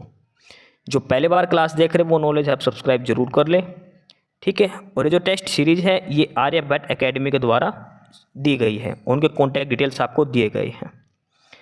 तो ठीक है, ये हमारी जो हरियाणा सीईटी की जो टेस्ट सीरीज़ थी उसका टेस्ट सेट नंबर 10 हमारा पूरा हुआ। 100% हमने कर लिए, सारे सब्जेक्ट देखे हैं, GK, computer, Haryana GK, English, Hindi, reasoning, math वगैरह। पेपर इसी पैटर्न पे आएगा, अपनी तैयारी के लिए प्रैक्टिस सेट जरूर अटैम्प्ट करें। एस्पिरेंट्स यही था आज की इस वीडियो में आपके लिए, ठीक है। और बाकी अगर कुछ नहीं समझ में आया या कुछ पूछना हो या फिर किसी स्पेसिफिक टॉपिक पे पूछना हो, वीडियो बनवानी हो, तो आप कमेंट बॉक्स में कमेंट कर सकते हैं, ठीक है। बाकी आप हमारा चैनल नॉलेज हब को सब्सक्राइब जरूर करें, अपने फ्रेंड्स को रिकमेंड करें और वीडियो को लाइक करें, शेयर करिए, जुड़े रहिए हमारे साथ। मिलते रहेंगे आपके साथ रोज़ रोज़ नए कंटेंट के साथ, नई अपडेट्स के साथ। ठीक है। और चैनल को शेयर ज़रूर करें अपने फ्रेंड्स के साथ। एक बार फिर से जो एस्पिरेंट्स जो कैंडिडेट्स नए हैं वो चैनल को सब्सक्राइब ज़रूर करें अपने चैनल नॉलेज हब। ठीक है, मिलते हैं नए अपडेट्स के साथ, तब तक के लिए बाय।